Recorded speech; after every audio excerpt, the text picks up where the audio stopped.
স্টেজে প্রোগ্রাম চলছে। তিথি আর তার বেস্ট ফ্রেন্ড শহীদুল ইসলাম দুজনে ডান্স করছে। সেটা দেখে শুভ মাথা ঠিক রাখতে পারে না। স্টেজ থেকে নামার সাথে সাথে তিথিকে ঝাঁঝালো স্বরে বলে, এই, তুই ছেলেটার সাথে ড্যান্স করছিলিস কেন? আর ওটা কি ড্যান্স হচ্ছিল? ওটা একটা অশ্লীল নাচ। এই নাচ কেউ নাচে? ছি, তুই খুব বেড়ে গেছিস। তোকে কিছু বলা হয় না বলে তুই যা ইচ্ছে তাই করবি? শুভ কথা শেষ হওয়ার সাথে সাথে তিথি শুভর গালে সপাটে একটা চড় বসিয়ে দেয় আর দাঁত কটমট করে বলে, আমি কি আপনার বাপের সম্পত্তি যে আপনি আমাকে শাসন করতে এসেছেন? আমি কি করব না করব, কার সাথে আমি ডান্স করব, ওগুলো আমার পার্সোনাল ব্যাপার। আমার ব্যক্তিগত ব্যাপারে আমি কাউকে বলি না। আমি নিজের বাপ মার কাছে কৈফিয়ত ফেরত দিই না। আর আপনি সেখানে কে? হ্যাঁ, আপনার সাহস কি করে হলো আমাকে চোখ রাঙিয়ে কথা বলার? তিথি যে সবার সামনে শুভকে চড় মারবে সেটা কেউ ভাবতে পারেনি। শুভকে এলাকার সকলেই চেনে, বড়লোক বাবার ছেলে। আর শুভ রাগ সম্পর্কে সকলেই অবগত। স্টেজ বাইরে হলেও এখানে অনেক মানুষ উপস্থিত ছিল, সকলেই বিষয়টা দেখেছে।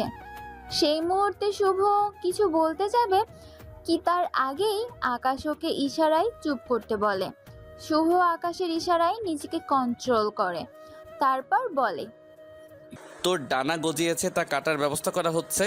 আর কিছুদিন মাত্র, তারপর তোর যা করব তুই তা কল্পনাও করতে পারবি না।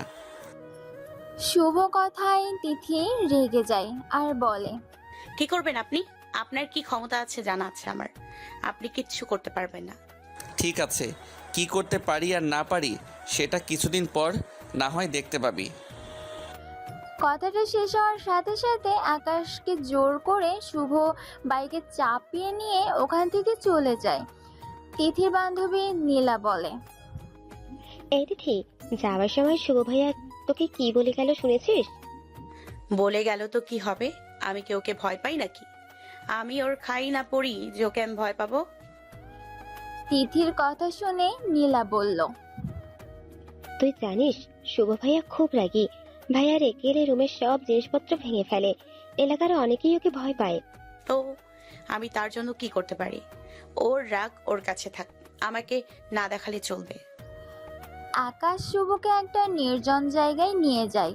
শুভ তখনও রাগে পুষছে আর আকাশকে উদ্দেশ্য করে বলছে, তুই আমাকে ওখান থেকে নিয়ে এলি কেন? আজ ওই মেয়েটাকে আমি দেখে নিতাম।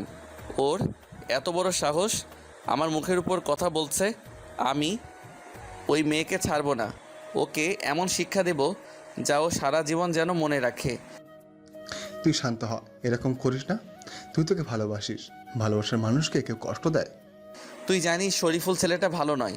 ও কী রকম অসভ্যের মতো নাচছিল, ওর সাথে দেখেছিস? আমি সহ্য করতে পারছিলাম না। মনে হয়েছিল জাস্ট ওকে আমি খুন করে ফেলবো, তাতে জেল জরিমানা আমার যা হয় হবে। শেখ শুভ আজাদ আমাদের এই গল্পের নায়ক। সবাই তাকে শুভ বলে ডাকে। শুভ রাগী একটা ছেলে। শুভর রাগ সম্পর্কে এলাকার সকলেই কম বেশি অবগত।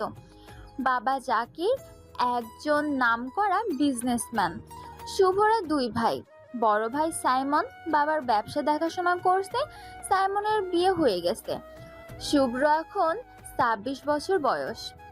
পেশায় সে একজন স্টাফ ইঞ্জিনিয়ার। শুভদের পাড়ার একটা ক্লাবে অনুষ্ঠানের আয়োজন করছিল।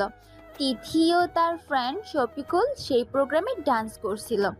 শুভ পছন্দ করে না তিথি কোনো ছেলের সাথে কথা বলুক। সে তিথিকে ছোট থেকেই পছন্দ করে, ওর প্রতি একটা ফিলিংস অনুভব করে। তিথি এখন ছোট, তাই শুভ অপেক্ষা করছে তিথির বড় হওয়ার। বয়সে শুভর থেকে তিথি 10 বছরের ছোট। তিথি হলো আমাদের গল্পের নায়িকা। তার বয়স এখন 16 বছর। সে এখন এবছরে মাধ্যমিক পরীক্ষা দেবে। তিথি ছটফটে ও সরল একটা মেয়ে, আর সেই সাথে সে ডান্স করতে ভালোবাসে। আশেপাশে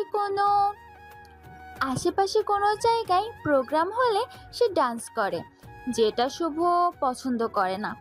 তিথিরা এক ভাই এক বোন। তিথির বাবা মনিরুল হাসান ফ্যাক্টরিতে কাজ করে। শুভদের চাচার বাড়িতে তিথিরা ভাড়া থাকে। আকাশ, আমি এক সপ্তাহের জন্য কোম্পানির কাজে ব্যাঙ্গালোর যাচ্ছি, তুই কিন্তু ওকে দেখে রাখবি। শুভর কথা শুনে আকাশ হাসতে হাসতে বলল, ওকে বলতে কার কথা বলছিস? হুম হুম। ওকে বলতে তোর নানির কথা বলছি, ছাগল কোথাকার, তুই জানিস না ও বলতে এখানে কে?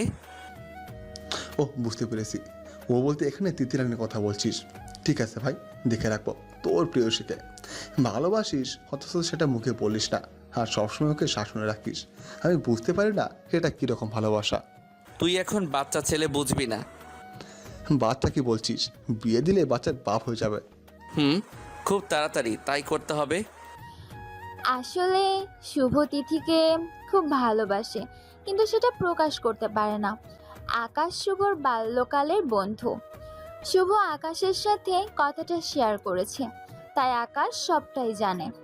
ও ট্রেনিংয়ের জন্য কোম্পানির কাজে ব্যাঙ্গালোরে যাচ্ছে। আকাশকে দায়িত্ব দিয়েছে ও যেন তিথিকে দেখে রাখে। শুভ সবসময় কাজে ব্যস্ত থাকার জন্য তিথির দিকে নজর দিতে পারে না, সেজন্য আকাশের উপর দায়িত্ব থাকে। এইভাবে কেটে গেল বেশ কিছুদিন। তিথি মাধ্যমিক পাশ করে খুব ভালোভাবে, কিন্তু উচ্চ মাধ্যমিক পরীক্ষার পর ওর জীবনে একটা দুর্ঘটনা ঘটে যায়। ওর বাবা ফ্যাক্টরিতে কাজ করার সময় সেখানে ইলেকট্রিক শক লাগে, আর ওর বাবা ঘটনাস্থলে মারা যায়। তিথিদের বাড়িতে নেমে আসে শোকের ছায়া। এই ঘটনাটার পর তিথি পুরো পাল্টে যায়। সেই সহজ সরল ছটফটে মেয়েটা অনেক বদলে যায়। প্রয়োজন ছাড়া কারোর সঙ্গে কথা বলে না। সেই সময় তিথির মামা পারভেজ রহমান আসে, আর তিথির মা রিনা বেগমকে উদ্দেশ্য করে বলে, রিনা, তোকে আর এখানে থাকতে হবে না, তুই বাচ্চাদের নিয়ে আমাদের বাড়িতে চল। ভাইয়া তুই কি বলছিস? তোদের ওখানে গেলে ভাবি তো আবার রাগ করবে। রাগ করবে তাতে কি হয়েছে? তোর এখন বিপদ, এই সময়ে আমার তোর পাশে থাকা দরকার। মনিরুল বেঁচে নেই, তুই কি করে সংসার চালাবি? তারপরে বাড়ি ভাড়া আছিস, তো কি করে চলবে? দুই ছেলে মেয়ের পড়াশোনা কোথায় থেকে চালাবি? ফ্যাক্টরি থেকে 2 লাখ টাকা দিয়েছে, ওই টাকাটাই একমাত্র আমাদের অবলম্বন। আর ওই ফ্যাক্টরিতে মেয়েদের কোনো কাজ হয় না, তাই ওরা আমাদেরকে কোনো কাজ দিতে পারলো না। রিনা বেগম কথা শুনে পারভেজ রহমান বলল, সেজন্য তো বলছি তোকে আর এখানে থাকতে হবে না, তুই তোর ছেলে মেয়েদের নিয়ে আমাদের সাথে চল। পারভেজ রহমানের কথা শুনে রিনি বেগম তার মেয়ে তিথিকে বলল, তিথি, তোর মামা আমাদের নিতে এসেছে, কি করবি? তাহলে কি আমরা তোর মামার বাড়ি চলে যাব? মায়ের কথা শুনে তিথি বলল, মা, ওখানে গিয়ে কি করব? ওখানে গেলে কাজ করতে হবে, আর এখানেও থাকলে কাজ করতে হবে। তার চেয়ে বরং আমি এখানে কিছু কাজের চেষ্টা করি। তুই কি কাজ করবি? এই তো সবে উচ্চ মাধ্যমিক পরীক্ষা দিলি, এই বিদ্যায় তোকে কে চাকরি দেবে? চেষ্টা তো করতে হবে, কিছু একটা জোগাড় করে ফেলবো, আমরা এখানেই থাকবো। তিথি যখন যেতে অস্বীকার করলো, পারভেজ তখন তিথিকে বোঝালো, তিথি, তুই বড় হয়েছিস, তোর মা অসহায় বিধবা, তোর ভাই ছোট, এখন সমাজ ব্যবস্থা ভালো নয়, কখন কি হয়ে যাবে, কেউ তোর নামে বদনাম করবে, তখন তোর পাশে কেউ থাকবে না। তুই তো আমাদের বাড়িতে থাকিস, তোকে নিরাপত্তা দিতে পারবো, আমি থাকবো, তোর নুনুল ভাইয়া থাকবে, তুই ওখান থেকে কোনো কাজের চেষ্টা করবি, এখানে আর তোদের থাকতে হবে না। কেউ না থাকলে সবাই সুযোগ খুঁজবে, এখন তোর বাবা মারা গেছে, সবাই সহানুভূতি দেখাচ্ছে, আর কিছুদিন যেতে দে, তারপরে মানুষের রূপ তুই দেখতে পারবি। ভাই পারভেজ রহমানের কথা শুনে রিনা বেগম বলল, দেখ তিথি, তোর মামা ঠিকই বলেছে, তুই বড় হয়েছিস, আমি একজন অসহায় বিধবা, তোর ভাই ছোট, এই অবস্থায় সবাই সুযোগ নেবে, তাই এখন আমরা থাকবো না, তোর ভাই বড় হোক, যদি সেরকম হয় আমরা আবার পরে চলে আসব। এদিকে মা অন্যদিকে মামা বোঝাতে থাকে তিথির কাছে কোনো কিছু উপায় না থেকে এদিকে মা, অন্যদিকে মামা বোঝাতে থাকে। তিথির কাছে কোনো উপায় থাকে না। সে মামার সাথে মা ও ভাইকে নিয়ে মামার বাড়ি যায়। ওখানে মামার একটা উদ্দেশ্য ছিল। সেই উদ্দেশ্যটা হলো আর ছেলের চাকরির চেষ্টা চলছে। এর জন্য 2 লাখ টাকা দিতে হবে। আর সেই টাকাটা রিনা বেগমের কাছে ছিল, যেটা ওর স্বামীর মৃত্যুর পর ফ্যাক্টরি কর্তৃপক্ষ ওকে দিয়েছিল। বাপের বাড়িতে সবাই খুব ভালো ব্যবহার করছে।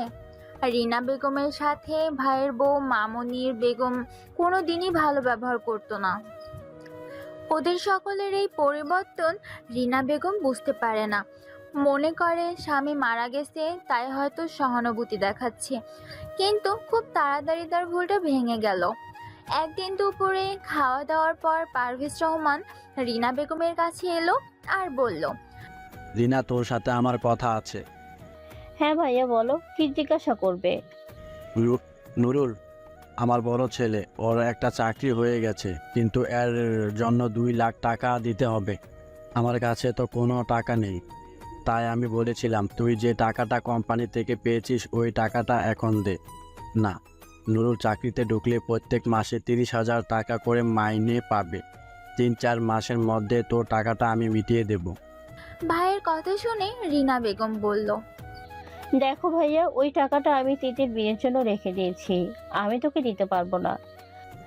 তিথির তো এখন বিয়ে হচ্ছে না, এখন তো দেরি আছে। ও যেমন কলেজে ভর্তি হয়েছে, পড়ছে পড়ুক। ওর যখন বিয়ে হবে তোর ওই 2 লাখ টাকাটা আমি 4 লাখ করে দেব। তবু প্লিজ তুই না বলিস না। ওই টাকাটা দিলে নুরুল চাকরিটা পেয়ে যাবে। রিনা বেগম তার মেয়ে তিথিকে কিছু না বলে টাকাটা তার ভাইয়ের হাতে তুলে দেয়। কিছুদিন পর থেকে শুরু হয় পারভেজ রহমান ও তার স্ত্রীর আসল রূপ। দেখতে দেখতে 5 মাস হয়ে যায়। নুরুল একটা চাকরি পায় ঠিকই, কিন্তু রিনা বেগমের টাকা ওরা আর ফেরত দেয় না। তিথি কলেজ ছাড়িয়ে দিয়ে সংসারে কাজ করে। একদিন তিথি তার মাকে বলে, মা, আমরা এখানে থাকবো না, আমাদের ভালো লাগছে না। এত কষ্টের মধ্যে এখানে থাকার চেয়ে ওখানে থাকা অনেক ভালো। আমি কিছু একটা কাজ করে নিব। আমাদের যে টাকাটা আছে, এখন ওই টাকা থেকেই একটা ঘর ভাড়া নেব। আমি আর কলেজ যাব না। ভাই যেমন পড়াশোনা করবে, আমি কিছু কাজ করব। তারপর 2-1 মাসের মধ্যে দেখবে সব ঠিক হয়ে যাবে। আমার এক বান্ধবী নীলাকে ফোন করেছিলাম, ও বলছিল কল সেন্টারে একটা চাকরি আছে। আমি ভাবছি চাকরিটা করব। মেয়ের কথায় কি বলবে রিনা বেগম? তার কাছে কোনো টাকাই নেই। মা নীরব আছে দেখে তিথি মাকে বলল, মা, তুমি কেন কিছু বলছো না? মা, তুমি কেন কিছু বলছো না? আমাদের তো 2 লাখ টাকা আছে ব্যাংকে, তোমার অ্যাকাউন্টে, যেটা বাবার ফ্যাক্টরি থেকে বাবাকে দিয়েছিল। মেয়ে যখন বাবার কথা জিজ্ঞাসা করছে তখন রিনা বেগম কান্নায় ভেঙে পড়ে আর কাঁদতে কাঁদতে বলে, তোকে আমি একটা কথা বলবো, বলাই হয়নি। তোর মামা ওই 2 লাখ টাকা আমার কাছ থেকে ধার নিয়েছে তোর নুরুল ভাইয়া চাকরির জন্য। আমি টাকাটা চাইছি, ওরা দিচ্ছে না। আজ থেকে কাল থেকে করছে, কিন্তু আমি কি করব বলতো এখন? মায়ের কথা শুনে তিথি রেগে যায় আর বলে, মা, তুমি এত বোকা কেন? মেয়ের কথা শুনে রিনা বেগমের মাথা হেট করে থাকে। সে কি বলবে? সত্যি সে তো বোকা।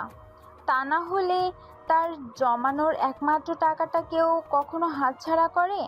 তাছাড়া সে তো জানতো তার ভাই আর ভাইয়ের বউয়ের চরিত্র। সে কেন ভুল করলো?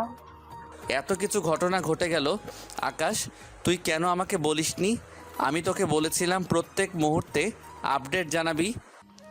আমি তোর সাথে কন্ট্যাক্ট করার অনেক চেষ্টা করেছি, কিন্তু করতে পারিনি। হঠাৎ আমার জবটা হয়ে যায় আর ট্রেনিংয়ের জন্য চেন্নাই চলে যায়। ওখানে নেটওয়ার্কের প্রবলেম ছিল, তাই ফোনে সমস্যা হচ্ছিল। কিন্তু তিথিকে তো খুঁজতে হবে। ও কোথায় আছে তুই কি কিছু জানিস? ওর বাবা মারা যাওয়ার 1 সপ্তাহ পর আমি চেন্নাই চলে যাই। আমি তারপর থেকে আর কিছু জানি না। তবে শুনেছি তিথি নাকি ওর মা আর ভাইয়ের সাথে ওর মামার বাড়ি গেছে। ওর মামার বাড়ি কোথায়? আমি তো সেটা জানি না। তোকে দায়িত্ব দিলাম, তুই তাও পালন করতে পারলি না। তুই আবার মুখে বড় বড় কথা বলিস যে আমি তো বেস্ট ফ্রেন্ড, তুই আমার এই বন্ধু। তুই তো জানিস আমি তিথিকে কতটা ভালোবাসি। তোর উচিত ছিল আমাকে সব কিছু জানানো, তুই সেটাও জানালি না। ওর বাবা যখন মারা গিয়েছিল তুই তো সাথে সাথে আমাকে জানাতে পারতিস। তুই তো চেন্নাই তার 1 সপ্তাহ পরে গেছিস। ওই 1 সপ্তাহে নিশ্চয়ই তুই আমার সাথে কন্ট্যাক্ট করতে পারতিস। ওই সময় আমি মাকে নিয়ে একটু ব্যস্ত ছিলাম। হঠাৎ মায়ের শরীর খারাপ হয়। মাকে নিয়ে এত বিজি ছিলাম যে তখন আমার মনে ছিল না। তারপর মা সুস্থ হতে আমি চেন্নাই চলে যাই, আর ওখানে এত বিজি হয়ে গিয়েছিলাম তোর সাথে কন্ট্যাক্ট করা হয়নি। যা হবার হয়েছে, একমাত্র উপায় আছে, সেটা হলো তিথির বান্ধবী নীলার সাথে দেখা করার। নীলা তিথির ব্যাপারে সব জানে। তুই চল, এক্ষুনি নীলাদের বাড়ি যাব। শুভ তার কোম্পানির কাজের জন্য মালয়েশিয়া গিয়েছিল। ও আকাশকে দায়িত্ব দিয়েছিল, কিন্তু আকাশ শুভকে জানাতে পারেনি। তারপর আকাশ চেন্নাই চলে যায়, ওখান থেকে যোগাযোগ করা হয়নি। আজ 4 মাস পর দুই বন্ধুর আবার দেখা হয়েছে। তিথির বিষয়ে শুনে খুব কষ্ট হয়, তাকে খুব দেখতে ইচ্ছা করে, কিন্তু কি করবে, আর কোনো উপায় না পেয়ে ওরা তিথির বান্ধবীর নীলার কাছে যায়। আকাশ ও শুভকে একসাথে দেখে নীলা বলে, ভাইয়া আপনারা এখানে কাকে চাই? তোমার কাছে একটা কথা জানার জন্য ছিল, সেটা হলো তোমার বান্ধবী তিথি ও এখন কোথায় আছে বলতে পারবে? হ্যাঁ, কেন বলতে পারবো না। ওর বাবা মারা যাবার পর ওরা মামার বাড়ি চলে যায় কিছুদিন আগে। তিথি কান্নাকাটি করেছিল। তিথি কান্নাকাটি করছিল। এই কথাটা শুনে শুভর বুকের ভিতরটা মোচড় দিয়ে দেয়। সে নীলাকে বলে, কেন কান্নাকাটি করছিল? তিথি বলেছিল ওর বাবা যখন মারা গিয়েছিল কারখানা থেকে ওদেরকে 2 লাখ টাকা দিয়েছিলেন। ওর মামা তার ছেলের চাকরির জন্য ওর মায়ের কাছ থেকে টাকাটা নিয়েছিল, আর বলেছিল 3 মাসের মধ্যেই দিয়ে দেবে, কিন্তু টাকাটা এখনো দিচ্ছে না। তারপর ওদের উপর অত্যাচার করছে, প্রচুর কাজ করাচ্ছে। তিথি কলেজ ছেড়ে দিয়েছে, আর পড়াশোনাও করে না। নীলার মুখ থেকে তিথি সম্বন্ধে এইসব কথা শুনে শুভর মাথা ঠিক থাকে না। সে নীলাকে বলে, তুমি জানো নীলা তিথির মামার বাড়ি কোথায়? জঙ্গিপুর, মুর্শিদাবাদ জেলা। তিথির ফোন নাম্বারটা দাও। ফোন নাম্বার দিয়ে কি করবেন? ওর ফোনে পয়সা নেই, ইনকামিং বন্ধ করে দিয়েছে। ওর পাশের বাড়ির একটা মামার ফোন থেকে ফোন করেছিল। ঠিক আছে, তিথির ওর মামার ফোন নাম্বারটা দুটোই আমাকে দাও, আমার দরকার আছে। তারপর নীলার কাছ থেকে 2টো ফোন নাম্বার নিয়ে আকাশ আর শুভ চলে যায়। কিন্তু বাড়িতে এসে শুভ জানতে পারে তার বাবার ব্রেন স্ট্রোক করেছে, তাকে হসপিটালে ভর্তি করা হয়েছে। কোম্পানি অনেক টাকা দেনা হয়ে গিয়েছিল, সেই চিন্তার ওর বাবা নিতে পারছিল না। বাবা, আমি মৃত্যুকে ছাড়া বাঁচবো না। ওকে যদি আমি না পাই তাহলে এ জীবন রাখবো না। যেভাবেই হোক বাবা, তুমি আমাদের বিয়ের ব্যবস্থা করো। আমি তো গিয়েছিলাম ওদের বাড়িতে, ওরা বলছে ওর ভাইয়ের আগে বিয়ে দেবে, তার জন্য একটা মেয়ের ব্যবস্থা করে দিতে হবে। কিছুদিন আগে ওর ভাইয়ের বউ মারা যায়, তার ছোট ছোট 2টো বাচ্চা আছে, তাদেরকে নাকি মিতু দেখাশোনা করে। মিতুর বিয়ে হয়ে গেলে সে বাচ্চাগুলোকে কে দেখাশোনা করবে? আগে ভাইয়ের ব্যবস্থা হবে, তারপর ওরা মিতুকে আমাদের বাড়িতে বউ করে পাঠাবে। তুমি একটা মেয়ে জোগাড় করে দাও না। কোথাও মেয়ে পাবো বলো? তারপর বউ নেই, 2টো বাচ্চা, এরকম লক্ষ্যে কোনো মেয়ে বিয়ে করবে? আমাদের বাড়িতে তিথি আছে তো, তুমি তিথির জন্য মিতুর ভাইয়ের বিয়ের সম্বন্ধ করো। ছেলের কথা শুনে রেগে যায়। পারভেজ রহমান আর ছেলেকে উদ্দেশ্য করে বলে, তুই কি সব উল্টাপাল্টা বলছিস? এরকম ছেলের জন্য এরকম সুন্দরী বাগ্নি আমি বিয়ে দেব না।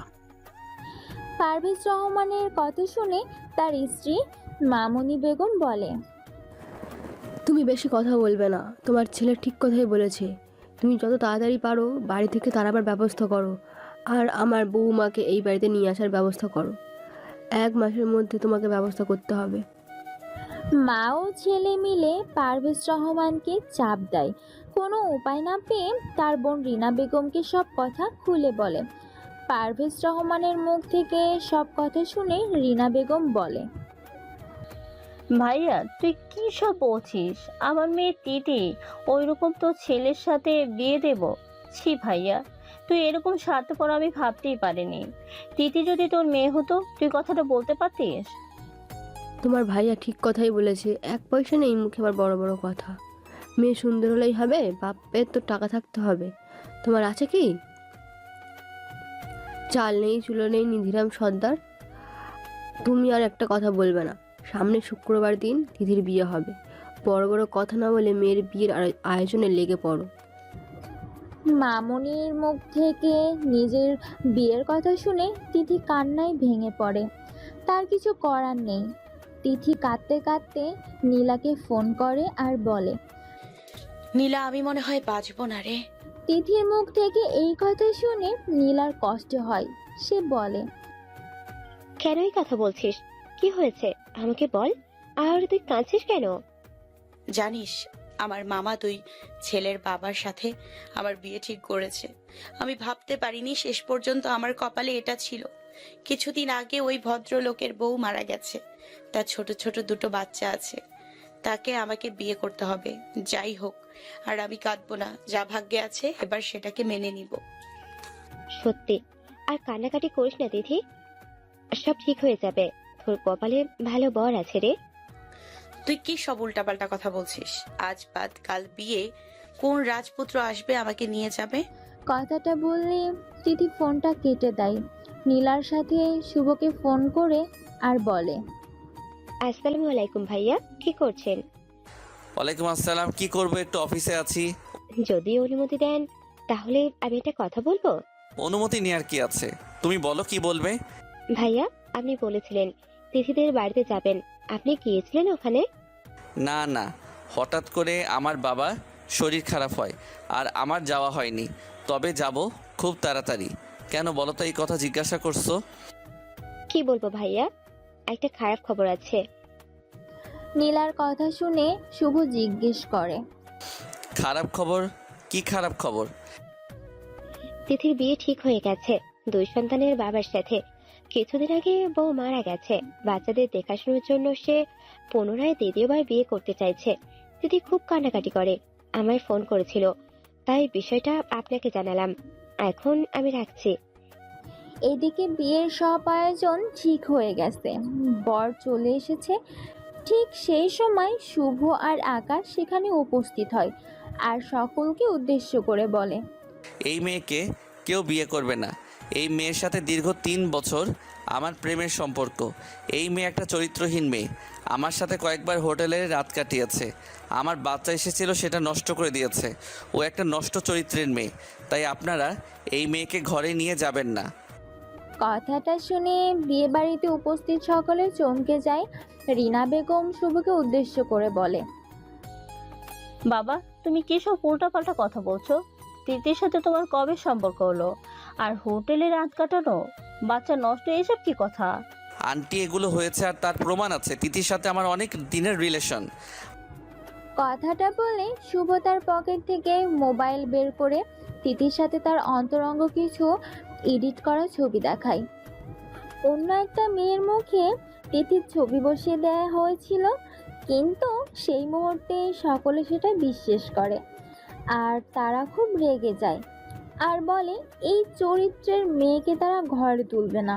এই ধরনের মেয়েরা কোনোদিনই বাচ্চাদের দেখাশোনা করতে পারবে না। রিনা বেগম কান্নায় ভেঙে পড়ে। তিথি চুপচাপ বসে থাকে। তখন মামনি বেগম বলে, এই মেয়েকে আমরা ঘরে রাখবো না। এই মেয়ে যেন এই মুহূর্তে আমাদের বাড়ি থেকে চলে যায়। তখন শুভ বিয়েতে উপস্থিত রিনা বেগমকে বলে, আন্টি, আপনার যদি অনুমতি থাকে তাহলে এই মেয়েকে আমি বিয়ে করছি। কারণ সম্পর্কটা হয়েছে আমার সাথে, তাই এই বিপদে আমি ওকে উদ্ধার করব। কাজী সাহেব, আপনি বিয়ে পড়ান। আমি এই মেয়েটাকে সবার সামনে কবুল বলে আমার ঘরে তুলব। রিনা বেগম জানে শুভর ফ্যামিলি খুব একটা ভালো নয়, তারা বড়লোক ঠিকই, কিন্তু তাদের মন মানসিকতা ভালো নয়, বিশেষ করে তার মা ও বড় ভাবি। কিন্তু কোনো উপায় থাকে না রিনা বেগমের কাছে। তার মেয়ের একটা আশ্রয়ের দরকার। একে বিয়ে ভেঙে গেছে, তার মেয়ের চরিত্র হরণ করা হয়েছে। যদি এই বাড়িতে থাকে তাহলে এই বাড়ির লোক তাকে সবসময় অপমান করবে। তাই আল্লাহর কাছে দোয়া চাইলেন আর মনে মনে বললেন, আমি জানি না আমার মেয়ের কপালে কি আছে। আল্লাহ, তুমি শুধু আমার মেয়েটাকে দেখবে, আর আমি কিছু জানি না। এই বিয়েতে রিনা বেগম একবারও তিথির মত নিল না। কাজীর উপস্থিতিতে সকলের সামনে শুভ তিথির বিয়ে হয়ে গেল। তারপর বিদায়ের সময় রিনা বেগম খুব কান্নাকাটি করলো, কিন্তু তিথির চোখে কোনো জল ছিল না। সব কিছু দেখে শুনে সে কাঁদতে ভুলে গেছে। যা কিছু হচ্ছে সবটাই মেনে নিচ্ছে।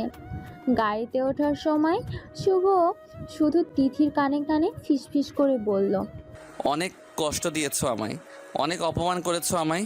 এবার তার শোধ আমি তুলব। তুমি তার জন্য তৈরি থেকো। বাড়িতে শুভর পাশে তিথিকে দেখে বাড়ির সকল সদস্য একটু অবাক হয়ে যায়। শুভর মা মনিকা বেগম ছুটে এসে তিথির চুলের মুঠি ধরে তিথিকে বলে, তোর কি করে সাহস হলো আমার ছেলেকে বিয়ে করার? দূর হয়ে যা আমার বাড়ি থেকে। তুই তো আমার ছেলের গালে চড় মেরেছিলি, আবার তুই তাকে বিয়ে করেছিস? নষ্টা মেয়ে ছেলে কোথাকার। তখন পাশ থেকে ছুটে আসে শুভর দাদি, অর্থাৎ মনিকা বেগমের শাশুড়ি শাহানারা বেগম। সে তার বৌমাকে বলে, কি করছো কি তুমি? যতই হোক ও তোমার ছেলের বউ।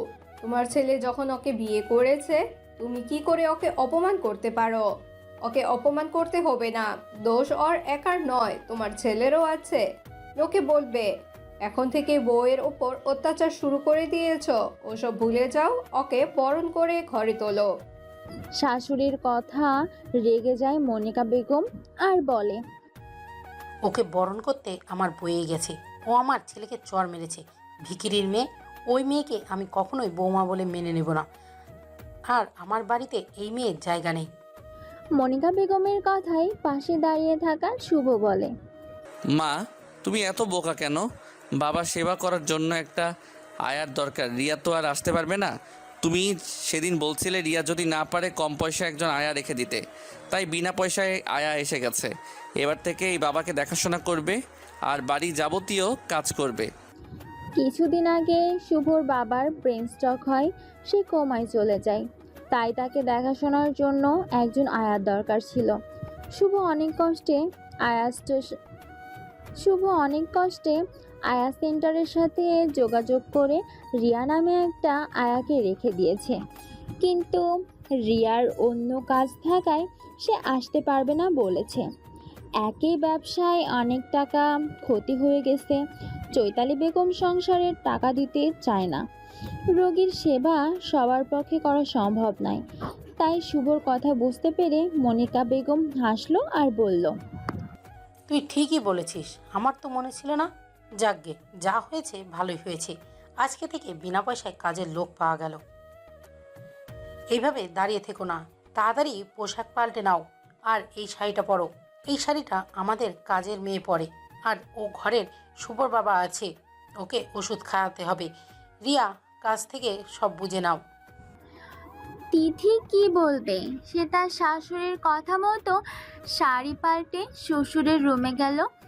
রিয়ার কাছ থেকে সবকিছু বুঝে নিল। মা, শুভ যে এত বড় একটা কাণ্ড ঘটালো, আমাদের জানানোর প্রয়োজন মনে করলো না? আমি জানি নাকি যে শুভ বিয়ে করতে যাচ্ছে? আমাকে বলল মা একটা কাজ আছে, ফিরতে দেরি হবে। আমি মনে করেছিলাম হয়তো অফিসের কাজে চাপ আছে। কি করে বুঝবো যে ছেলে আমার বিয়ে করতে গেছে? মা, মেয়েটা কোথায়? চৈতালি বেগমের কথা বুঝতে না পেরে মনিকা বেগম বলে, মেয়েটা বলতে ঠিক বুঝলাম না, কার কথা বলছো? আপনাদের নতুন বউ। কি করবে শুভ, বল?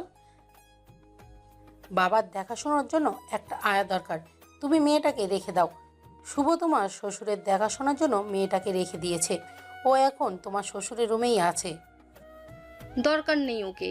বাবা দেখাশোনা করতে হবে না, পয়সা দিয়ে আয়া রেখে দেব, ওই মেয়েকেই বাড়ি থেকে তাড়াতে হবে। শাশুড়ি বউ যখন আলোচনা করছিল ঠিক তখন শুভ সেখানে আসে আর বলে, ভাবি, তুমি এত রাগ করছো কেন? ও যেমন আছে থাক না। বাবা দেখাশোনা করছে, বাড়ির কাজ করছে, পরিচয় দিতে হবে না যে ও এ বাড়ির বউ? তুমি তাহলে মেয়েটাকে বিয়ে করলে কেন? তুমি তো জানো আমার বোন সুপ্তিও তোমায় কত ভালোবাসে। ওর সামনের মাসে এখানে আসছে। বাবা বলছিল তোমাদের দুজনের বিয়ে দেবে। সে পরে হবে, এখন আমি তো আমার বন্ধুর সাথে ঘুরতে গিয়েছিলাম ওদের গ্রামে, আর ওখানে গিয়ে দেখি বিয়ে বাড়ি, আর সেখানে কান্নাকাটি চলছে। আমরা কাছে গিয়ে দেখলাম মেয়েটার সাথে বিয়ে দিতে রাজি হচ্ছিল না ছেলেপক্ষ। কী সব সমস্যা ছিল। মেয়েটা আমার পরিচিত ছিল, ওর মা খুব কান্নাকাটি করছিল।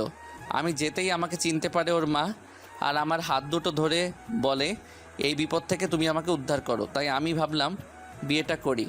এই মেয়েটার উপর আগে থেকে আমার রাগ ছিল, আমি প্রতিশোধ নিতে বিয়ে করেছি। কিছুদিনের মধ্যে আমি মেয়েটাকে ডিভোর্স দিয়ে দেব। তিথির কি সমস্যা ছিল যে ছেলেপক্ষ বিয়ে করতে চাইছিল না? বাবা নেই, তারপর পরের আশ্রয় আছে, সেজন্য বোধহয় ওদের আপত্তি আছে। আচ্ছা ঠিক আছে, ও এখন থাক তাহলে আমাদের বাড়িতে, পরে বাড়ি থেকে তাড়িয়ে দেওয়া হবে। মেয়েটাকে আমাদের ছাদের চিলেকোঠা ঘরে রাখার ব্যবস্থা করুন। ওর বাবা সেবা করবে আর ওখানে থাকবে। কোনোভাবেই যেন ওর পরিচয় সামনে না আসে। না না, ওর পরিচয় দেয়া হবে না। তখন রুমের বাইরে এসে শাহানারা বেগম বলে, তোমরা এসব কিছু মেয়েটার সাথে করতে পারবে না। শুভ বিয়ে করেছে ও শুভর বউ। এ বাড়িতে চৈতালি যেমন অধিকার আছে, তিথির অধিকারও আছে। দাদি, আপনি উল্টাপাল্টা কথা একদম বলবেন না। জোর করে বিয়ে দেওয়া হয়েছে, আপনি শুনতে পেলেন না? এই মেয়েকে আমি বাড়ি থেকে তাড়িয়েই ছাড়বো। জাহানারা বেগম জানে চৈতালি বড় লোকের মেয়ে, তার বাবার অনেক টাকা, আবার উকিল। সে পারে না এমন কোনো কাজ নেই। তাই শাহানারা বেগম আর কিছু বলল না। তার বয়স হয়েছে, তার উপরে তার ছেলে অসুস্থ, এমনিতেই শরীর ভালো নয়। তাই সে চুপ হয়ে সেখান থেকে চলে গেল। এদিকে সারাদিন সেবা করে রাতের বেলা তিথি চিলেকোঠায় ঘরে শুতে যায়। তিথি খুব ভয় পায়। সে আজ পর্যন্ত একা থাকেনি।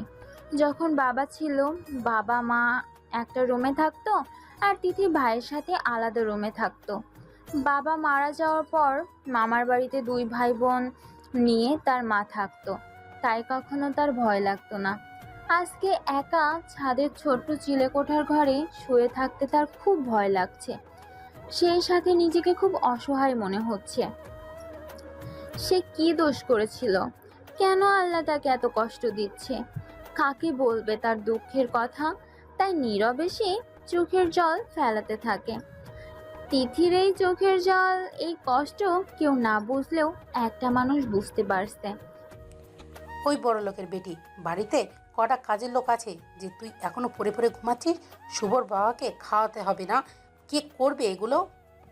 অনেক রাত পর্যন্ত তিথি ঘুমোতে পারেনি। একে অপরিচিত জায়গা, তার উপর ছাদের এই ঘর, তাই ভোরের দিকে সে একটু ঘুমিয়ে পড়েছিল।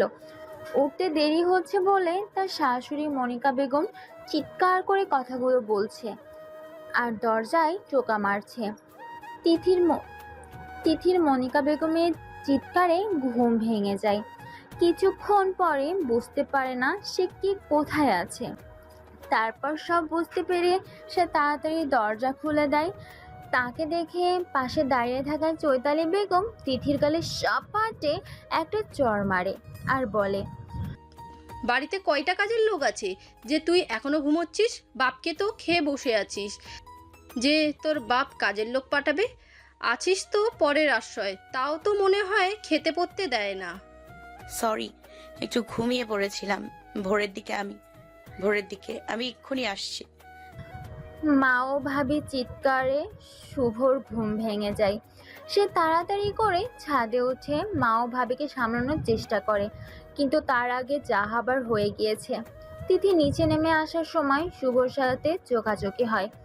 তিথি চোখ নাবিয়ে নিয়ে শুভর পাশ দিয়ে সে তার শ্বশুরের ঘরে চলে যায়। মা ও ভাবির এই আচরণে শুভ খুব বিরক্ত হয়। সে ভাবিকে উদ্দেশ্য করে বলে, ভাবি সকালবেলা কেন ওকে মারলে? কালকে রাতে জার্নি ছিল তাই হয়তো ঘুমিয়ে পড়েছিল, উঠতে দেরি হয়ে গেছে। কথাটা ভালোভাবে বললে তো পারতে।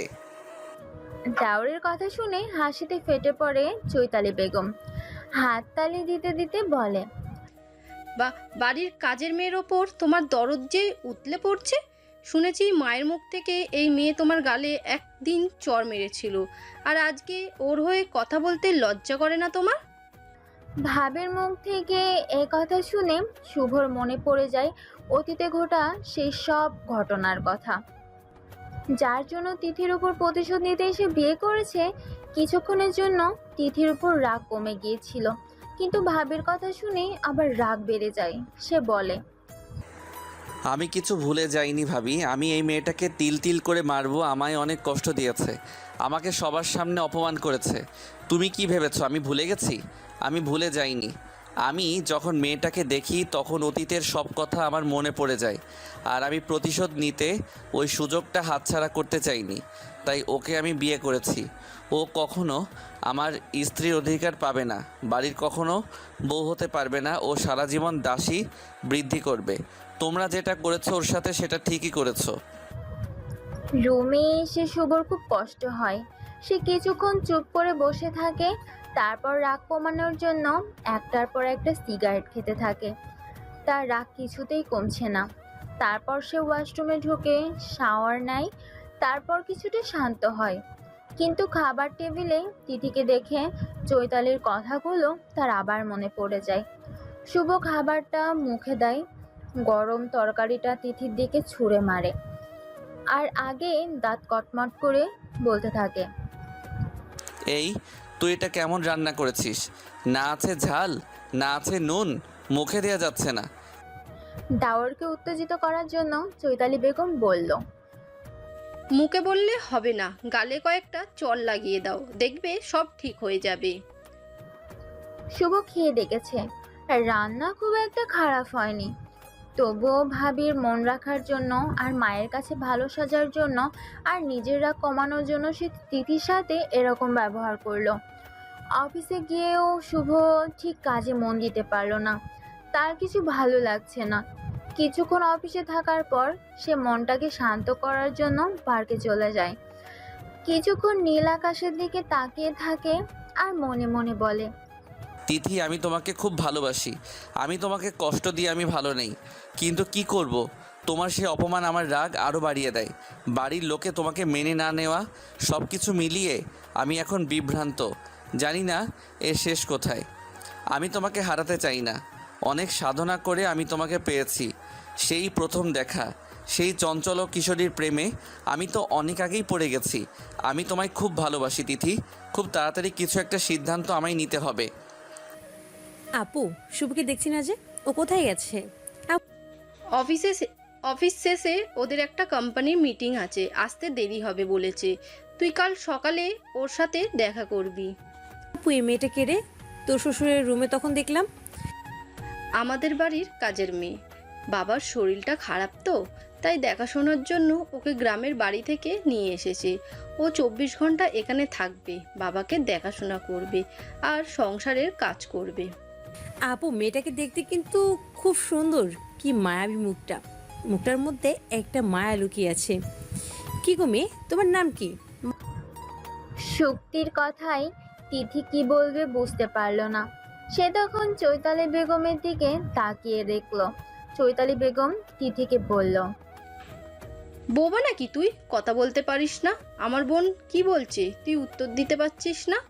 দেখবি মারবো টেনে এক চড়, তখন দেখবি মুখ দিয়ে তোতা পাখির মতো কথা বেরোবে। চৈতালি বেগমের ধমকে তিথি আমতা আমতা করে বলে, আমার নাম তিথি। বাহ, খুব সুন্দর নাম তো। তা বাড়িতে কে কে আছে তোমার? তিথি কিছু বলবে কি, তার আগেই চৈতালি বেগম বলল, কে আর থাকবে, ছোটবেলার বাবাকে খেয়ে বসে আছে। ভাই ও মাকে নিয়ে মামাদের সংসারে ছিল। তারপর দাদি আমাদের বাড়ির কাজ করার জন্য এখানে নিয়ে এসেছে। আর সেই সময় বাবার শরীর খারাপ ছিল, আর একটা লোকের খুব দরকার ছিল, তাই মা ওকে রেখে দিয়েছে। সুপ্তি ও চৈতালি বেগম যখন কথা বলছে তখন শাহানারা বেগম তিথি উদ্দেশ্য করে বলল, তিথি, আমার রুমে পানি নেই, তুমি পানি দিয়ে যাবে তো? রাতে বড্ড কাশি হয়, পানি একটু খেলে কাশি কমে। কালকে রুমে পানি ছিল না, আবার এখানে আনতে আসার সময় টেবিলের সাথে ধাক্কা খেয়ে পড়ে গিয়েছি। বয়স হচ্ছে তো, চোখে ভালো দেখতে পাই না। শাহানারা বেগমের কথা শুনে তিথি বলল, দাদি দাদি আপনি রুমে যান, আমি আপনার জন্য পানি নিয়ে যাচ্ছি। তিথির কথা শুনে দাদি বলল, তাড়াতাড়ি আসবি, আমার পাটা একটু টিপে দিবি, খুব যন্ত্রণা হচ্ছে, তা না হলে ঘুম আসবে না। হ্যাঁ দাদি, এবার আপনি ঠিক রাস্তায় হাঁটছেন। কাজের মেয়ের জন্য আপনার দরদ একটু বেশিই ছিল, এবার যেটা করছেন সেটাই আসল। তোমাদের কাছ থেকে ট্রেনিং নিচ্ছি, তাই একটু ট্রাই করছিলাম। কথাটা বলে শাহানারা বেগম চলে যায়। কিছুক্ষণ পর গরম তেল করে নিয়ে রুমে ঢুকে তারপর শাহানারা বেগমকে উদ্দেশ্য করে তিথি বলে, দাদি আপনি শুয়ে পড়ুন, আপনার পায়ে তেল গরম করে ম্যাসাজ করে দিচ্ছি। তোকে কিছু করতে হবে না, তুই আমার পাশে একটু বস, তোর সাথে আমার একটু কথা আছে। দাদি কি বলবে তিথি কিছু ভেবে পেল না। সে দাদির দিকে ফ্যাল ফ্যাল করে তাকিয়ে রইল। সেটা দেখে শাহানারা বেগম বলল, ভয় নেই, তোকে আমি কিছু বলবো না, শুধু একটা কথাই, শুভ ছেলেটা খারাপ নয়, তোর সেই অপমানটা ভুলতে পারে না, তাই হয়তো তোর সাথে এরকম খারাপ ব্যবহার করে। তুই জানিস, তুই চিলে কোঠার ছাদে শুয়ে থাকিস, শুভ প্রতিদিন ছাদে পায়চারি করে। ও জানে তুই একা থাকতে পারিস না, তোর ভয় লাগে। অনেক রাত হয়ে গেলে ভোরের দিকে তবে নিচে নেমে আসে, ও নিচের বিছানায় ঘুমায় না, তুই কষ্ট করে থাকিস বলে ও মেঝেতে শুয়ে থাকে। আমার মনে হচ্ছে ও তোকে খুবই ভালোবাসে, তুই একটু ধৈর্য ধরে থাক, একটা সময় দেখবি ওই তোকে স্বীকৃতি দেবে, তোকে নিজের করে নিবে, তাই ধৈর্য হারাবি না, আল্লাহ তোকে অনেক ধৈর্য ধরতে দেবে। একটা কথা, তোর দাদু আমাকে পছন্দ করতো না, আমার শ্বশুর আমাকে এই বাড়ির বউ করে নিয়ে এসেছিল, আমার রং কালো, সেই জন্য আমার শাশুড়ি আমাকে দেখতে পারতো না, ননদরা দেখতে পারতো না, সেই জন্য তোর দাদু আমার থেকে মুখ ফিরিয়ে রাখতো। আমি খুব ধৈর্য ধরেছিলাম, একটা সময় তোর দাদুর টাইফয়েড হয়েছিল, আমি সারা রাত জেগে তার সেবা করেছিলাম। তারপর কি হলো জানি না, আস্তে আস্তে তোর দাদু আমার মায়ায় পড়ে গেল। একদিন ও আমাকে আপন করে নিল, মা ও বোনদের বলল, আমি দেখেছি তোমরা শুধু ওকে মিথ্যাবাদী বলার জন্য সুযোগ খুঁজো, কিন্তু ও কাজটা ভালোই করে, এগুলো তো তোমাদের স্বভাব। ছেলের পরিবর্তন দেখে আমার শাশুড়ি ননদেরা আর কেউ মুখ খুলে না। আমার শ্বশুর সেদিন খুব খুশি হয়েছিল, বলল, যাকগে, আমার ছেলে এতদিন পর প্রতিবাদ করতে শিখেছে। তাই বলছি, আল্লাহ তোকে অনেক পরীক্ষা নেবে, তুই সব পরীক্ষায় উত্তীর্ণ হবি। আর একটা কথা বলি, চৈতালি বোন ও সুপ্তি ও শুভকে ভালোবাসে, কিন্তু কোনোভাবে তুই শুভকে ওর সাথে মেলামেশা করতে দিবি না, ও গায়ে পড়া একটা মেয়ে, তুই তোর অধিকার ছাড়বি না, এই অধিকারের জন্য তুই ছল বল কৌশল সব অবলম্বন করবি, নিজের স্বামীকে যেভাবেই হোক হাতে রাখার চেষ্টা করবি। ও তোর চিনিস, সবার আগে তোর অধিকার আছে, ও মুখ ফিরিয়ে নিলে ও তুই ওর থেকে মুখ ফিরিয়ে নিবি না। দাদির কথাগুলো এতক্ষণ মন দিয়ে শুনলো তিথি, তারপর বলল, কিন্তু দাদি ও তো আমাকে পছন্দ করে না, ও আমার কাছে থাকে না, আমার সাথে কথা বলে না, আমি কি করে ওকে খুশি করব?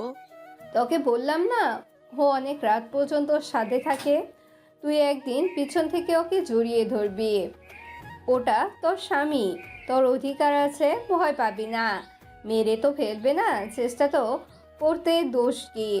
ও যদি কিছু বলে তুই বলবি আমার অধিকার আছে, তাই আমি কাজ করছি, যদি আমাকে মারার ইচ্ছা হয় তাহলে আমাকে মেরে ফেলুন। ও শুধু কি করে তুই দেখবি। আমি যে তোকে বলেছি সেটা কথাটা বলবি না। আমি একদিন রাতে বাইরে উঠেছিলাম, তখন ছাদ থেকে নেমে আসছে। আমি জিজ্ঞাসা করেছিলাম এত রাতে ছাদে কেন? ও বলল ভালো লাগছিল না, তাই উপরে গিয়েছিলাম। ও ছটফট করে তোকে কাছে পাওয়ার জন্য, তাই বলছি। আর একটু ধৈর্য ধর লক্ষ্মী বোন আমার। দাদির কথা মতো তিথি ঘরে চুপ করে শুয়ে থাকে। ও বুঝতে পারে ছাদের মধ্যে কেউ পায়চারি করতেছে। ও আস্তে আস্তে দরজাটা খোলে। ভাগ্যটা ভালো ছিল, ঠিক একটা বিড়াল সেই সময় সামনে দাঁড়িয়ে থাকে। তিথি মাগো বলে শুভকে জড়িয়ে ধরে আর ভয়ে কাঁদতে কাঁদতে বলে, আমাকে বাঁচাও, ও আমাকে মারতে আসছে। আমি মরতে চাই না। আমি আমার স্বামীর সাথে সারা জীবন থাকতে চাই। প্লিজ আমাকে ছেড়ে যাবেন না। শুভ দেখতে পায় তিথি কাঁপছে। শুভ তিথিকে জড়িয়ে ধরে আর বলে, ভয় পাবে না, আমি তো আছি। ওটা একটা বিড়াল, ও তোমার কিছু করতে পারবে না। তুমি শান্ত হও, তোমার কিচ্ছু হবে না। আমি যতক্ষণ তোমার সাথে থাকবো তোমার কিছু করতে পারবে না। কথাটা বলে শুভ তিথিকে কোলে তুলে নেয়, তারপর রুমে গিয়ে শুয়ে দেয়। মাথায় হাত বুলিয়ে দিয়ে তিথিকে বলে, তুমি ঘুমিয়ে পড়ো, আমি তোমার মাথায় হাত বুলিয়ে দিচ্ছি। চোখ বুঝে তিথি শুভর আদর অনুভব করে। কিছুক্ষণ পর তিথির চোখে ঘুম নেমে আসে। তিথি ঘুমিয়ে পড়লে শুভ তিথির কপালে স্নেহের চুম্বন দেয় আর আবেগী কণ্ঠে বলে, তিথি, আমি তোমায় খুব ভালোবাসি। সেদিন সেই ভুলটা কেন করলে বলো? তাহলে তো আজকে আমাদের এই দিনটা দেখতে হতো না। আমরা 5টা দম্পতির মতো সুখী হতাম। কিন্তু কি করব, তোমার সেই ব্যবহার আমি যে ভুলতে পারি না। তুমি আমার মনে আঘাত করেছো, তাই তো তোমাকে কষ্ট দিয়ে আমি নিজেকে সান্ত্বনা দিচ্ছি। তুমি জানো না তিথি, তোমাকে কষ্ট দিয়ে আমিও ভালো নেই। তোমার সাথে ভাবি মা যেরকম ব্যবহার করে আমার ভালো লাগে না। তোমার জায়গা আমার বুকে এই চিলেকোঠার ঘরে নয়। তুমি এখানে থাকো, আমার কষ্ট হয় না। তুমি আমার নেশা তিথি, তোমাকে আমি অনেক ভালোবাসি, সারা জীবন ভালোবাসবো। কথাটা বলে শুভ চলে যেতে চাইলে তিথির হাতটা ধরে থাকে। হয়তো ঘুমের ঘোরেই হাতটা ধরেছিল শুভ। তিথির কপালে আবার একটা চুম্বন দিয়ে অনেক কষ্ট করে নিজেকে কন্ট্রোল করে সেখান থেকে চলে যায়। কি গো শুভ, তোমায় তো দেখতেই পাচ্ছি না। কদিন ধরে ব্যস্ত ছিলাম, তা তুমি কেমন আছো? তোমাকে ছাড়া কেমনি ভালো থাকি বলো। চলো, সবাই খাবার টেবিলে অপেক্ষা করছে, খাবে চলো। তুমি এখন যাও, আমি এখন ল্যাপটপে কাজ করছি, কিছুক্ষণ পরে যাচ্ছি। আজকে মিটিং আছে, এই কাজটা আমাকে করতে হবে। কাজটা পরে করবে, এখন তোমাকে আমার সাথে ব্রেকফাস্ট করতে হবে। আর আজকে তাড়াতাড়ি অফিস থেকে বাড়ি আসবে, তোমার সাথে একটু শপিংয়ে যাব। কিছুটা জোর করে সুপ্তি শুভকে নিয়ে আসে। খাবার টেবিলে তিথি সকলের জন্য খাবার পরিবেশন করছে। সুপ্তি শুভর গা ঘেঁষে বসেছিল। সেটা দেখে তিথির খুব রাগ ধরে, কিন্তু করার কিছুই ছিল না। শুভ খুব অস্বস্তি বোধ করছিল।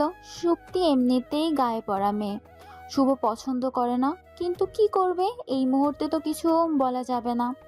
শুভ আর চোখে দেখছিল তিথির মুখের দিকে। তিথির বিরক্তি লাগলেও নর্মালভাবে খাবার পরিবেশন করছিল। কিছুক্ষণ পর শুভর খাওয়া হয়ে গেলে শুভ আসছে বলে উঠে পড়ে আর শক্তি সবার সামনে শুভকে জড়িয়ে ধরে, গালে কিস করে। খুব তাড়াতাড়ি চলে আসবে, আজকে বিকেলে আমরা বেরোবো। এই ঘটনা শুভ খুব বিরক্ত হয়, কিন্তু চৈতালি বেগম হাসিতে ফেটে পড়ে আর হাসতে হাসতে বলে, সুপ্তি বেডরুমে গোপন দৃশ্য কিভাবে খাবার টেবিলে দেখায়। তোর দুলাভাই এখানে আসে, তাতে অন্তত সম্মানটা দে। চৈতালি বেগমের কথা শুনে তার স্বামী সাইমন বলে, দুলাভাইকে সম্মান দিতে হবে না, তোমার বাবার টাকা আছে বলে তোমরা তো মানুষের মাথার উপর দিয়ে হাঁটো।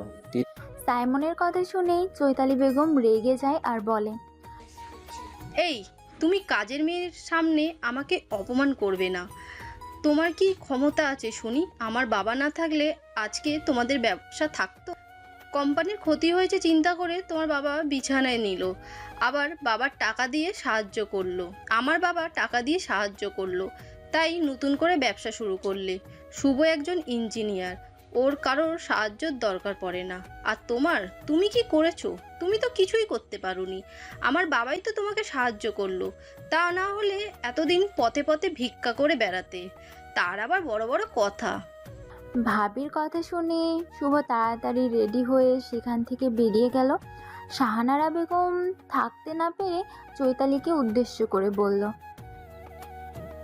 তুমি তো জানতে তোমার স্বামীর ক্ষমতা নেই, তাহলে তুমি আমার নাতিকে বিয়ে করলে কেন? আমাদের বাড়ির থেকে তো তোমাদের কাছে যায়নি, তোমরাই এসেছিলে। তখন ব্যবসা ভালো চলছিল, তাই তো আমার বাবা এসেছিল। আমার বাবা কি জানতো যে তার মেয়ের জামাইয়ের কোনো ক্ষমতা নেই যে ব্যবসাটাকে দাঁড় করানোর? আমার নাতির ক্ষমতা নেই তোমার তো ছিল, তুমি কেন ব্যবস্থা নিলে না? বাবার কাছ থেকে টাকা না নিয়ে লোন করতে পারতে, পরে আবার ব্যবসা ঠিক হয়ে গেলে শোধ করে দিতে। তুমি তোমার বাবার কাছ থেকে কেঁদে টাকা নিলে, আবার ব্যবসাটাও ওই জায়গায় নিজের নাম লিখে নিলে, তাহলে ফায়দা তুমি তো ভালোই লুটছো। আর মানুষের দশা আজ যে রাজা, কাল সে ভিখারি, আবার কাল যে ভিখারে পশু সে রাজা। উথাল পাথাল তো মানুষের জীবনে লেগেই থাকবে। তা বলে বিপদে সাহায্য করেছে বলে কথা শোনাতে হবে? তোমার বাবা মা বুঝি তোমাকে এই শিক্ষা দিয়েছে? দাদি কথা শুনে চৈতালি বেগম রেগে যায়। সে কিছু বলতে যাবে কি তার আগে সাইমন বলে, তিথি, আমার জামাটা ইস্ত্রি করে দিয়েছো? হ্যাঁ ভাইয়া, আমি সব কিছু গুছিয়ে আপনার রুমে রেখে এসেছি। ঠিক আছে দাদি, আজকে তোমার জন্য চকলেট নিয়ে আসবো। তুমি যখন ঘুমাবে মুখের ভেতর দিয়ে ঘুমাবে, তোমার রাতের বেলা ঘুম ভালো হবে। কথাটা বলে সাইমন খাবার টেবিল থেকে উঠে পড়ে। সারাদিন খাটাখাটনির পর রাতে তিথি নিজের রুমে আসে। তার ফোনটা বেজে ওঠে। ফোনের দিকে তাকিয়ে দেখে নীলার ফোন। তিথি ফোন রিসিভ করে আর বলে, আসসালামু আলাইকুম নীলা, কেমন আছিস? আসসালামু আলাইকুম। আলহামদুলিল্লাহ। তুই কি করছিস?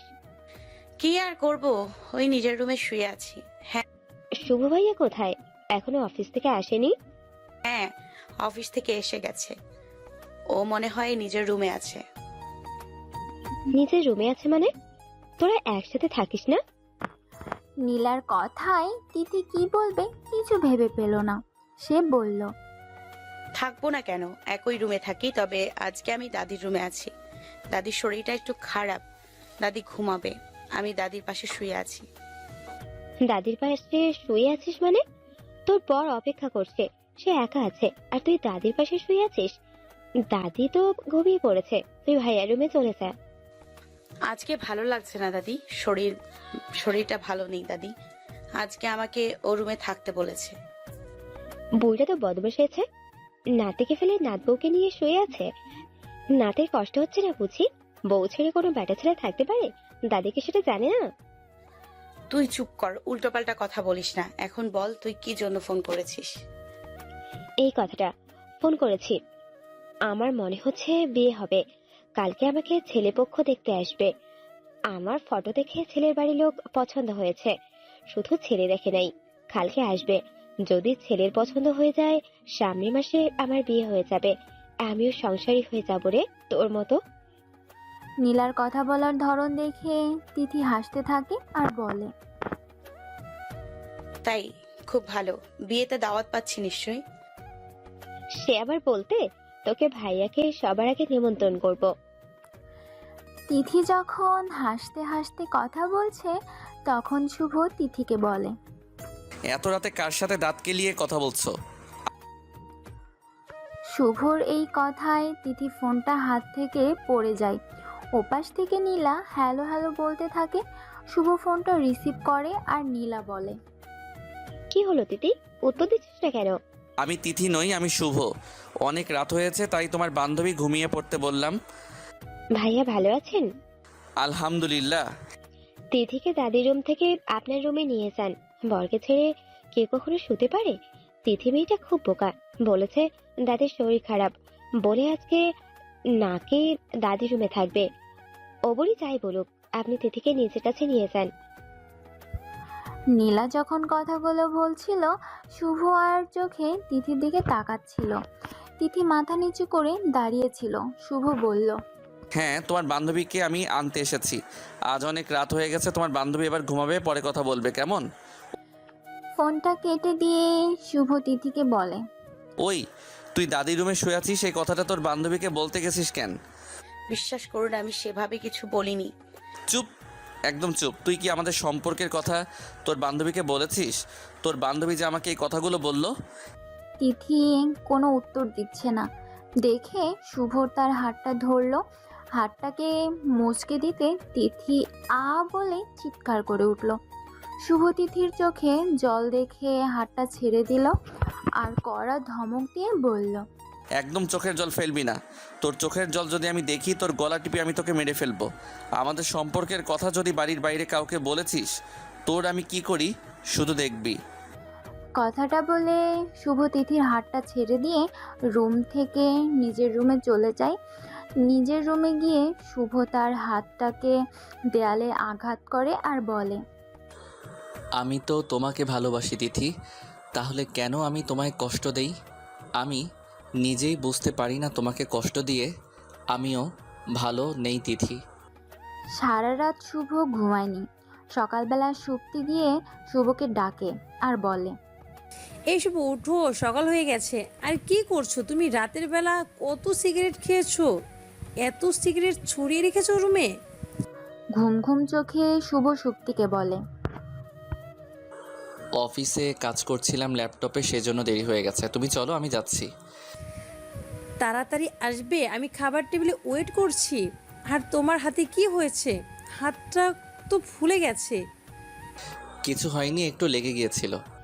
শুভ খাবার টেবিলে গেলে সুপ্তি শুভর গা ঘেঁষে বসে। সেটা তিথি আর চোখে খেয়াল করে। তিথিকে উদ্দেশ্য করে সুপ্তি বলে, এই মেয়ে, তোকে এখানে খাবার পরিবেশন করতে হবে না। তুই তাড়াতাড়ি যা, শুভ রুমটা একটু গুছিয়ে দিবি। সারা রুমে অগোছালো হয়ে পড়ে আছে। তিথি কিছু না বলে সে শুভ রুমে পরিষ্কার করতে চলে যায়। তিথি দেখে সারা রুমে সিগারেটের টুকরো করে আছে।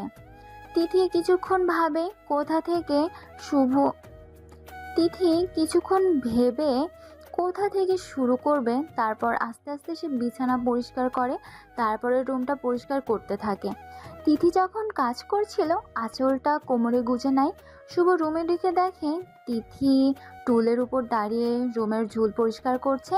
তার পেটের অংশটা সবটাই বেরিয়ে আছে। শুভর মনে একটা গোপন ইচ্ছা হয়।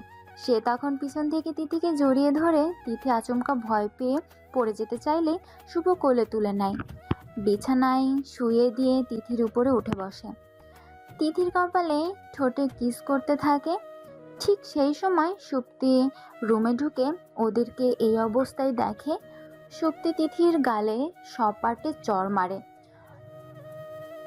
তিথি শুভর উপরে পড়ে যায়। সুপ্তি বলে, শয়তান মেয়ে, ছেলের কাজের লোক হয়ে বাড়ির মালকিনের সাথে প্রেম করছিস? লজ্জা করে না তোর? আজ তোকে তো আমি মেরেই ফেলবো। শুভ তখন বলে, সুপ্তি, ওকে মারতে হবে না, ওর কোনো দোষ নেই। আসলে আমার মিস্টেক হয়ে গেছে। ও টুলের উপর উঠে ঝুল ঝাড়ছিল, টুলটা পড়ে গেলে আমি এসে ওকে ধরে ফেলি আর আচমকা দুজনের বিছানার উপর গিয়ে পড়ি। এতে ওর কোনো দোষ নেই। তুমি চলো, আমাদের দেরি হয়ে যাচ্ছে। ফালতু মেয়ের জন্য আর সময় নষ্ট করো না। আর তুমি বললে কেন আমার রুম গোছানোর জন্য? আমি ওকে আমার রুমে ঢুকতে দেই না। শুধু তোমার জন্যই ও আজকে রুমে এসেছে। দোষটা তোমার। চলো এখন এখান থেকে। ওর মুখ দেখতে হবে না, নইলে আবার আমাদের দেরি হয়ে যাবে। শুভ আর শক্তি চলে যায়। তিথি চোখে জল মুছে রুম পরিষ্কার করে নিচে আসে, আবার শ্বশুরের সেবা করে। রাতের বেলায় তিথি নিজের রুমে শুয়েছিল। তারপর তিথির ঘুমটা ভেঙে যায়। সে পিটি পিটি তাকিয়ে দেখে কেউ যেন তার কাটা ঠোঁটে মলম লাগিয়ে দিচ্ছে। ও সামনে বসে থাকা শুভকে দেখে বলে, আপনি এখানে? এই মলমটা লাগালে ব্যথা কমে যাবে। আর দেখি হাতটা কেমন আছে, বরফ দিয়েছিলে? তিথি কোনো কথা বলে না। শুভ তখন রেগে যায় আর বলে, এই মেয়ে, তুমি কথা বলতে পারো না? আমি কি বলছি তুমি শুনতে পাওনি? না, বরফ দেয়নি। কেন দাওনি? আমি তো বলেছিলাম বরফ দিতে, হাতটা এখনো ফুলে আছে। যখন মেরেছিলেন তখন মনে ছিল না? বেশ করেছি, মেরেছি, 1000বার মারবো। আমি মারবো, আবার আমি যে মলম দেব। আর কত শাস্তি আমাকে দেবেন? আমি যে অন্যায় করেছিলাম তার শাস্তি কি এখনো শেষ হয়নি? না, হয়নি, এখনো বাকি আছে। আপনার সাথে সুপ্তি ম্যাডামের কবে বিয়ে হবে? কে বলল সুপ্তিকে বিয়ে করব? আপনার ভাবি বলছিল সামনের মাসে নাকি আপনাদের রেজিস্ট্রি হবে, তারপর ওনার বাবা মা কানাডা থেকে ফিরলে আপনাদের বিয়ে হবে। ভালোই হয়েছে। আমাকে আপনি মুক্তি দিন। আমি সহ্য করতে পারছি না। আপনি সুপ্তি ম্যাডামকে বিয়ে করে সুখী হন আর আমাকে ছেড়ে দিন।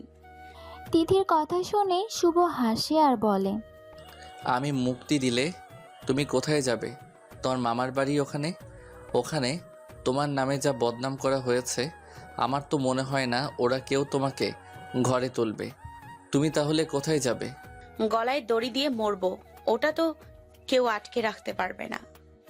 তিথির কথা শুনে শুভ বলে, এই শোনো, আমার হাত থেকে তোর মুক্তি নেই। সারা জীবন তোকে আমার কাছেই থাকতে হবে। আর মরে যাওয়ার কথা তুই ভুলে যা। এই কথাগুলো ভুলেও তুই মনে আনবি না। কথাটা বলে শুভ তিথির গালে চড় মারবে কি? তিথির মুখের দিকে তাকিয়ে তার ছলছল চোখ দেখে শুভ হাত নামিয়ে নেয়। তারপর সেই রাগে সেখান থেকে চলে যায়। রুমে এসে দেখে আকাশ ফোন করেছে। শুভ ফোন রিসিভ করলে আকাশ বলে, কিরে দোস্ত, কেমন আছিস? অত দাঁত কেলাচ্ছিস কেন? কি হয়েছে বল। আমি শুধু ভাবছি এটা হলো কি করে। আকাশের কথা বুঝতে না পেরে শুভ বলে, অত ভনিতা না করে কি হয়েছে বল। জানিস আমার বিয়ে ঠিক হয়ে গেছে। আর মেয়েটা কে জানিস? তা তুই না বললে জানবো কি করে? নীলা, তিথির বান্ধবী। তাই? খুব ভালো। তা কি করে সম্ভব হলো? কদিন ধরে বিয়ের কথাবার্তা বলছে, বাড়ির লোক সবাই দেখছে মেয়েটার ফটো। আজকে শুধু আমি দেখতে গিয়েছিলাম, সামনে নীলাকে দেখে আমার মাথা ঘুরে গেছে। তারপর কি আর করব, পছন্দ হয়েছে বলে এসেছি সামনের সপ্তাহে বিয়ে হবে। সেই জন্য বলছিলাম আমাদের দু বন্ধুর কপালে তু বান্ধবী জুটেছে। নীলা খুব ভালো মেয়ে, আশা করি তুই সুখী হবি। কেন রে, তিথিকে বিয়ে করে তুই কি সুখী নয়? কি বলবো, ভালো তো ওকে আমি নিজের থেকেও বেশি বাসি। আসলে কিছুতেই সেদিনের ঘটনাটা ভুলতে পারি না, সেজন্য ওকে আমি কষ্ট দেই। আমার বাড়ির লোকে খুব কষ্ট দেয় রে। এমনকি ভাবির বোন এসেছে, সেও আজকে খুব মেরেছে।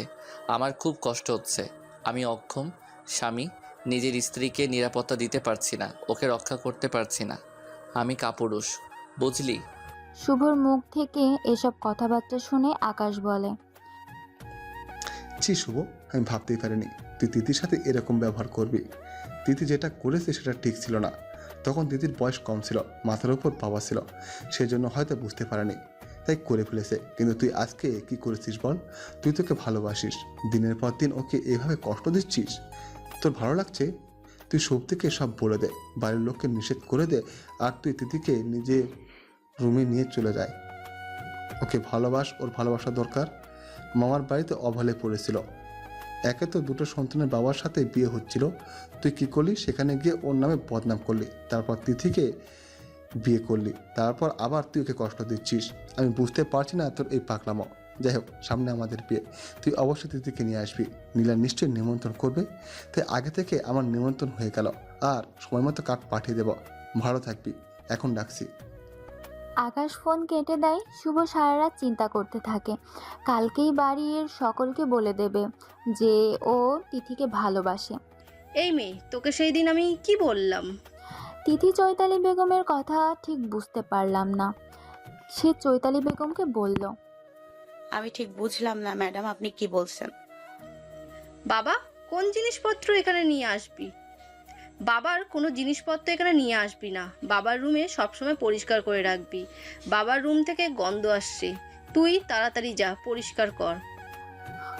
চৈতালি ম্যাডামের কথা বুঝতে পেরে তিথি বলল, আমি এক্ষুনি যাচ্ছি, পরিষ্কার করে দিচ্ছি। কবে থেকে বুড়ো বিছানায় পড়ে আছে, মরার নাম নিচ্ছে না। পাশে বসে থাকা মনিকা বেগম তখন বলে, চৈতালি, এভাবে কথা বলো না, মানুষটা অসুস্থ, ও তোমার শ্বশুর, ওর সম্পর্কে এরকম মন্তব্য করো না। বিছানায় পড়ে আছে, বেঁচে থেকে কি করবে? এখনো যে আল্লাহ কেন নিচ্ছে না আমি বুঝতে পারছি না। একে তো কোম্পানিটাকে দেউলিয়া করে দিয়েছে, ভাগ্য ভালো আমার বাবার টাকা ছিল তাই পয়সা দিয়ে সাহায্য করলো, তবে কোম্পানিটা দাঁড়ালো। তা না হলে কি করেছে ওই বুড়ো? ওসব শেষ করে দিয়েছে, মরে যাবেই ভালো। এসব কি কথা বলছো চৈতালি? পাশে বসে থাকা তখন সাইমন বলে, মা তুমি চুপ করো, নিজের রুমে যাও। তোমার প্রেশার বাড়া থাকে, বেশি চিন্তা করো না। মনিকা বেগম কিছু না বলে বড় ছেলের নির্দেশে রুমে চলে যায়। ভাইয়া ব্যস্ত আছেন? না না, ব্যস্ত নেই, বল কি বলবে। আমি আপনাদের বাড়িতে গিয়েছিলাম, কিন্তু ওরা বললো তিথি নেই, কোথায় গেছে জানি না। আমি কদিন ধরে ফোন করছি, তিথি ফোন তোলেনি। আসলে আপনি তো জানেন আপনার বন্ধু আকাশের সাথে আমার বিয়ে ঠিক হয়ে গেছে, তাই নেমন্তন্নের কার্ড দিতে গিয়েছিলাম। যাকে আপনার সাথে দেখা হয়েছে, ভালোই হয়েছে। এই কার্ডটা ধরুন, আর ভাইয়া তিথিকে নিয়ে অবশ্যই আপনি বিয়েতে আসবেন। হ্যাঁ অবশ্যই যাব। বাড়িতে এসে শুভ তিথিকে বলে, আজকে কোথায় গিয়েছিলে? কোথাও যায়নি তো। তোমার ফোন কি হয়েছে? ফোনে পয়সা নেই, তাই ইনকামিং বন্ধ হয়ে গেছে। আজকে নীলা এসেছিল আমাদের বাড়িতে বলেছে তুমি নেই। নীলা কখন এসেছিল? সকাল 11টার সময়। তখন আমি দাদিকে নিয়ে ডক্টরের কাছে গিয়েছিলাম।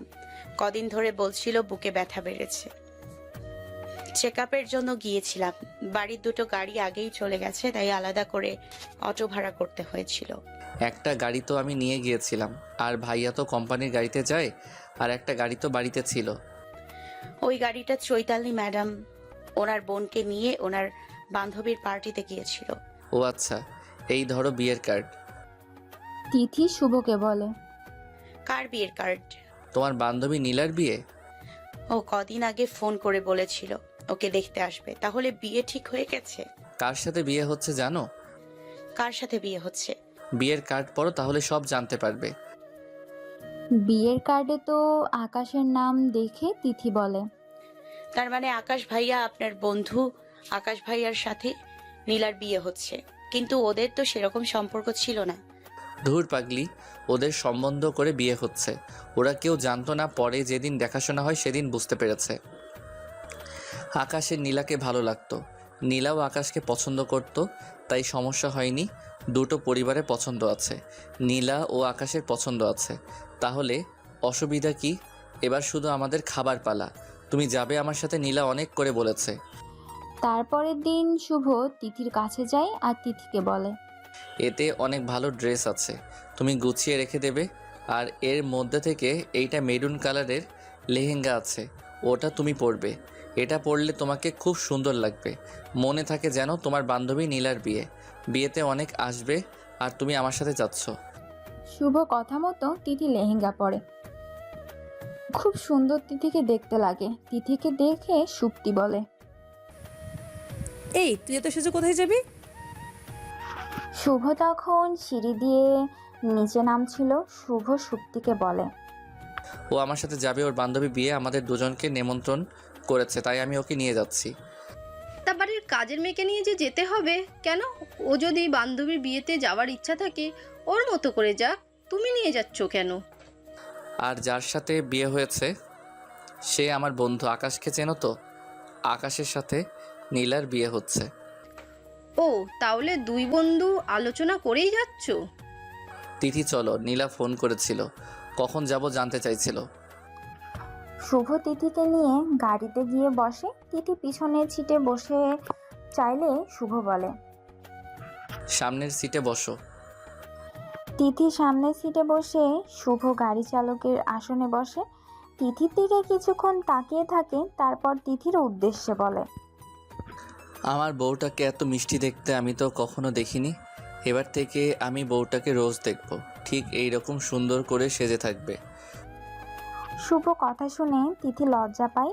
কিছুক্ষণের মধ্যেই ওরা বিয়ে বাড়ি চলে আসে। তিথিকে দেখে নীলা বলে, তুই আসবি আমি ভাবতেই পারিনি। আমি যে কত খুশি হয়েছি তোকে কি বলবো। তুই তো সবটাই শুনেছিস কার সাথে আমার বিয়ে হচ্ছে। হ্যাঁ শুনেছি, আর খুব খুশি হয়েছি। আমার বান্ধবীর কপালটা খুব ভালো। আকাশ ভাইয়া খুব ভালো ছেলে। তুই খুব সুখী হবি রে। হ্যাঁ রে, আমি জানতাম না। সেদিন দেখতে এসে পাত্রের চেয়ারে ওকে দেখে আমার মাথা ঘুরে গেছে। ও আমাকে দেখে অবাক হয়ে গেছে। যাকে ও ভাইয়ের পরিবারের মত আছে, আমাদেরও মত আছে, তাই বিয়েটা হচ্ছে। দুজন যখন কথা বলছিল তখন নীলাও তিথির ফ্রেন্ড শফিকুল এসে বলে, হাই তিথি, কেমন আছো? তোমাকে তো খুব সুন্দর লাগছে। ধন্যবাদ। মনে আছে তিথি, তুমি আর আমি আগে স্টেজে নাচ করতাম? আজকেও কিন্তু তোমাকে আমার সাথে নাচতে হবে। আমি আর এখন নাচ প্র্যাকটিস করি না, ভুলে গেছি, তাই নাচতে পারবো না। আজকের দিন না বললে শুনবো না, আজ তোমাকে নাচতেই হবে। আমি কখন থেকে নীলাকে বলেছি দিদি কখন আসবে, ও বলছিল তুমি আসবে, তাই আমি আশাবাদী ছিলাম। অনেক দিন পর তোমাকে দেখছি, তাই ছুটিয়ে আজকে আমরা ড্যান্স করব। তিথি কিছু কি বলবে তার আগেই শফিকুলোর হাত ধরে সবাই সেখানে নাচছিল সেখানে নিয়ে যায় আর তিথিকে ধরে নাচতে থাকে। শুভ তখন সেখানে ছিল না। কিছুক্ষণ পর শুভ সেখানে আসে। তিথিকে শফিকুলের সাথে নাচতে দেখে তার মাথা ঘুরে যায়। সে আগে পরে না ভেবে তিথির গালে চড় মারে আর সঙ্গে সঙ্গে তিথিকে সেখান থেকে নিয়ে চলে যায়। গাড়ি দিয়ে দ্রুত গাড়ি চালিয়ে সে সেখান থেকে চলে যায়। আকাশ ডাকতে থাকে কিন্তু শুভ কোনো কথা বলে না। বাড়িতে এসে তিথির চুলের মুঠি ধরে গাড়ি থেকে নামায়, তারপর চিলেকোঠার ঘরে তিথিকে এত জোরে ছুঁড়ে ফেলে যে দেয়ালে ধাক্কা লেগে তিথির কপালটা অনেকটা কেটে যায়। সে দরজায় চাবি দিয়ে নিজের রুমে চলে আসে।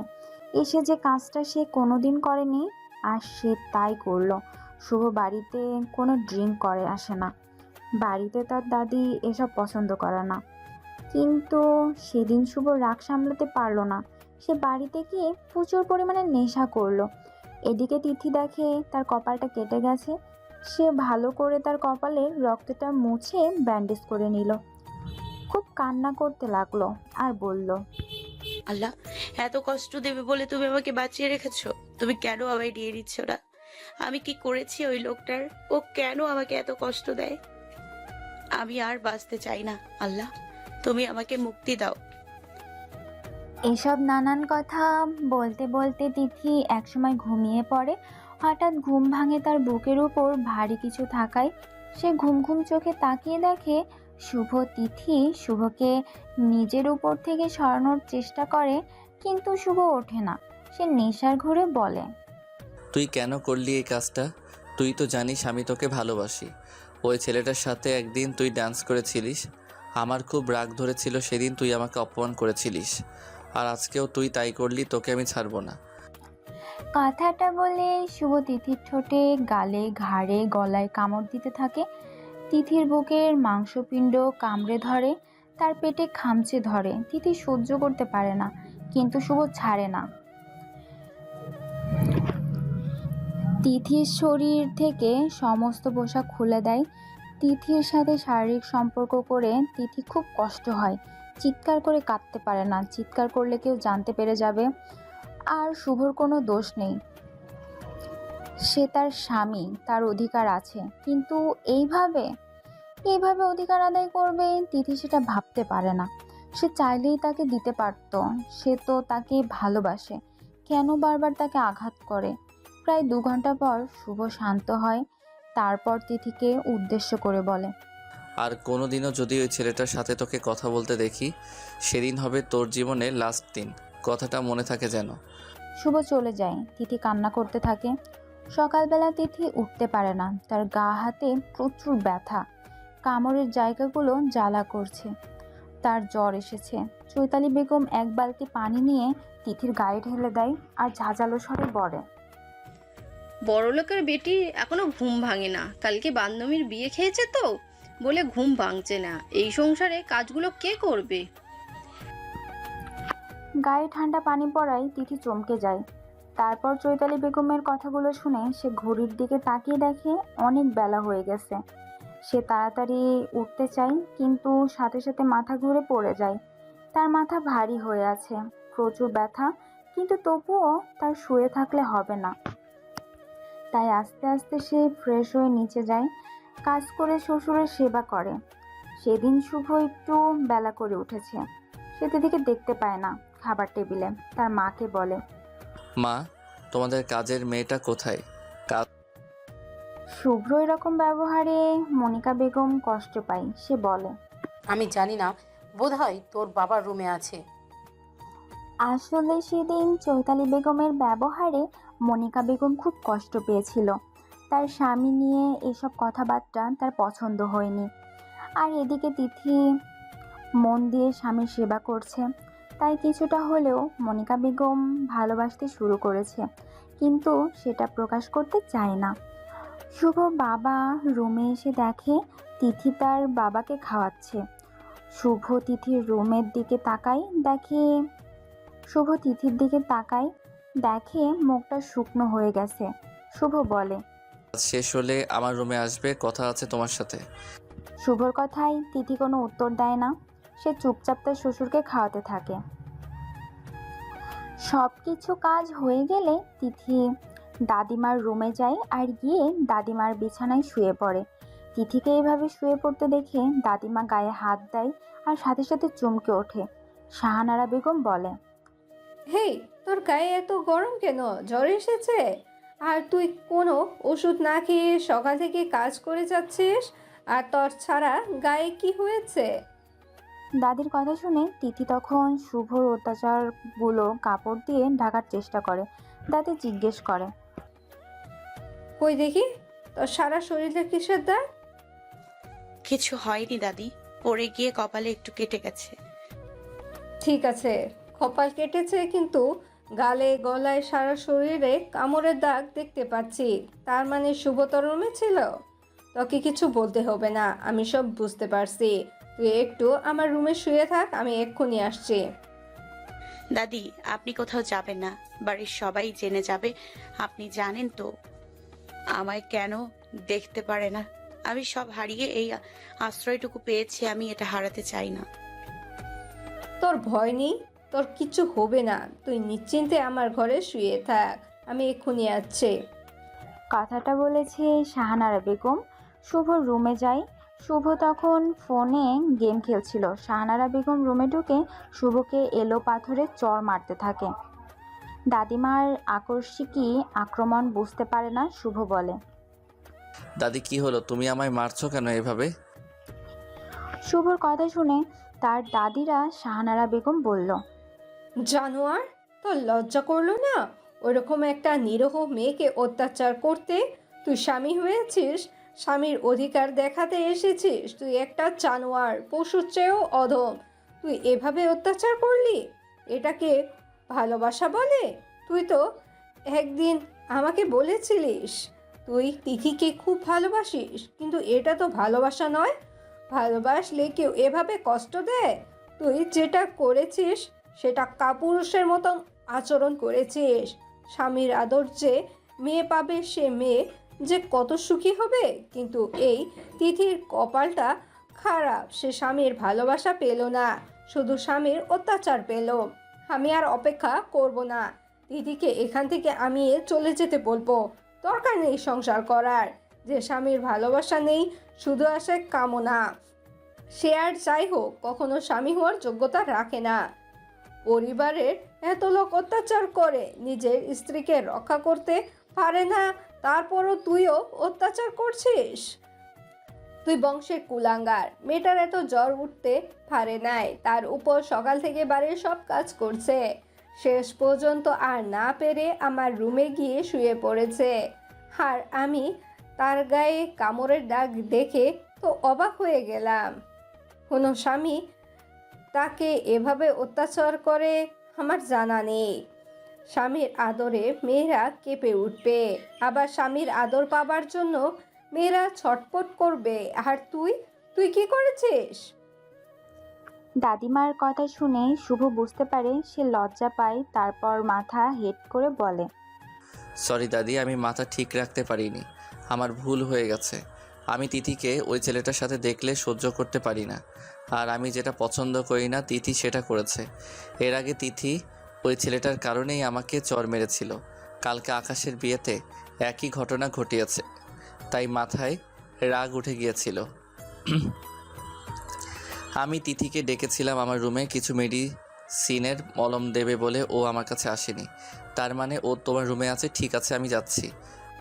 শুধু যাচ্ছি নয়, আজকে তিথি সংসারের কোনো কাজ করবে না, এই কথাটা তুই তোর ভাবিকে বলে দিবি। আর তুই অফিসে যাবি না, আমার রুমে গিয়ে তিথির পাশে থাকবি, ও কখন কি লাগবে সব খেয়াল রাখবি। শুভ দাদির রুমে এসে তিথিকে দেখে খুব কষ্ট হয় আর মনে মনে আফসোস করে বলে, সরি তিথি, কালকে তোমার সাথে এরকম ব্যবহার করা উচিত হয়নি। শুভ তিথিকে মেডিসিন খাইয়ে দেয়, তার ক্ষতস্থানে মলম দিয়ে দেয়। জ্বর কমছিল না, তারপর জলপট্টি দিয়ে দেয়। অনেকক্ষণ তিথিকে দেখতে না পেয়ে চৈতালি বেগম বলে, মা, তিথি কোথায়? আমি জানি না, আমি ওকে অনেকক্ষণ দেখতে পাইনি। কোথায় যাবে? নিশ্চয় রুমে গিয়ে শুয়ে আছে, ফাঁকিবাজি মেয়ে একটা কোথাকার। আজকে যদি ও রুমে আমি পাই ওকে, আজই কবর দেব। আমার বোনের কিছু ড্রেস ছিল, ওইগুলো ইস্ত্রি করে গুছিয়ে আলমারিতে রাখার কথা ছিল, কিন্তু ম্যাডামকে খুঁজেই পাওয়া যাচ্ছে না। ঠিক আছে, আমি দেখছি। চৈতালি বেগম চিলেকোঠায় গিয়ে তিথিকে খুঁজে পায় না। নিচে এসে সে শাশুড়ি মাকে বলে, মা, ওই মেয়েটা কিন্তু নিচে রুমে নেই, দেখুন। টাকা পয়সা চুরি করে চলে গেল না তো আবার? মনিকা বেগম চৈতালি বেগমের প্রশ্নে কোনো উত্তর দেয় না। আপু, শুভ কোথায়? ও কি অফিসে চলে গেছে? আমি তো অফিসে যেতে দেখিনি, তুইও রুমে যা, ও মনে হচ্ছে রুমে আছে। সুপ্তি শুভ রুমে গিয়ে শুভকে দেখতে পায় না। নিচে এসে তার আপুকে উদ্দেশ্য করে বলে, কাল যে তোর দেওয়ার ওই মেয়েটাকে নিয়ে বিয়ে বাড়ি গেল, কালকে রাতে বাড়ি ফিরে এসেছিল। সুপ্তির কথা শুনে চৈতালি বেগম রেগে যায় আর বলে, কি উল্টোপাল্টা কথা বলছিস? ও কাল রাতে বাড়ি ফিরে এসেছে, আজকে সকালে তিথি কাজ করলো, তারপর কোথাও দেখতে পাইনি। শুভ মনে হচ্ছে অফিসে চলে গেছে। কি জানি বাবা, তোদের বাড়ির ব্যাপারে আমি ঠিক বুঝতে পারি না। বাড়ির কাজের মেয়েকে নিয়ে এত মাতামাতি কেন? ওকে নিয়ে কেন বিয়ে বাড়িতে যেতে হবে?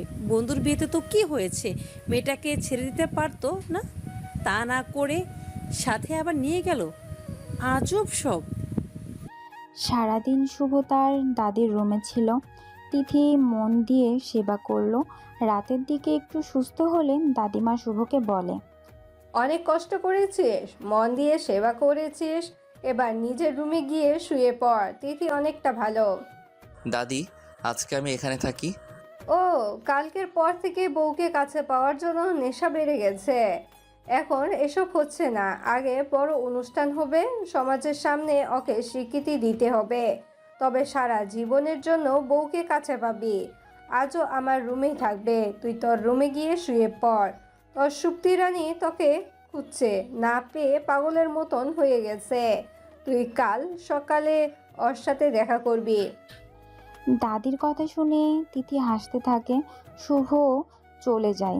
দাদিকে উদ্দেশ্য করে তিথি বলে, দাদি, ও আজকে অফিস যায়নি? না, আমি ওকে অফিসে যেতে দেইনি। সারাদিন তোর সেবা করেছে, তোকে অনেক ভালোবাসে জানিস, কিন্তু কেন যে তোর উপর রাগ করে আমি বুঝতে পারি না। আমার নাতিটা খারাপ নয় বুঝলি, ও তোকে খুবই ভালোবাসে।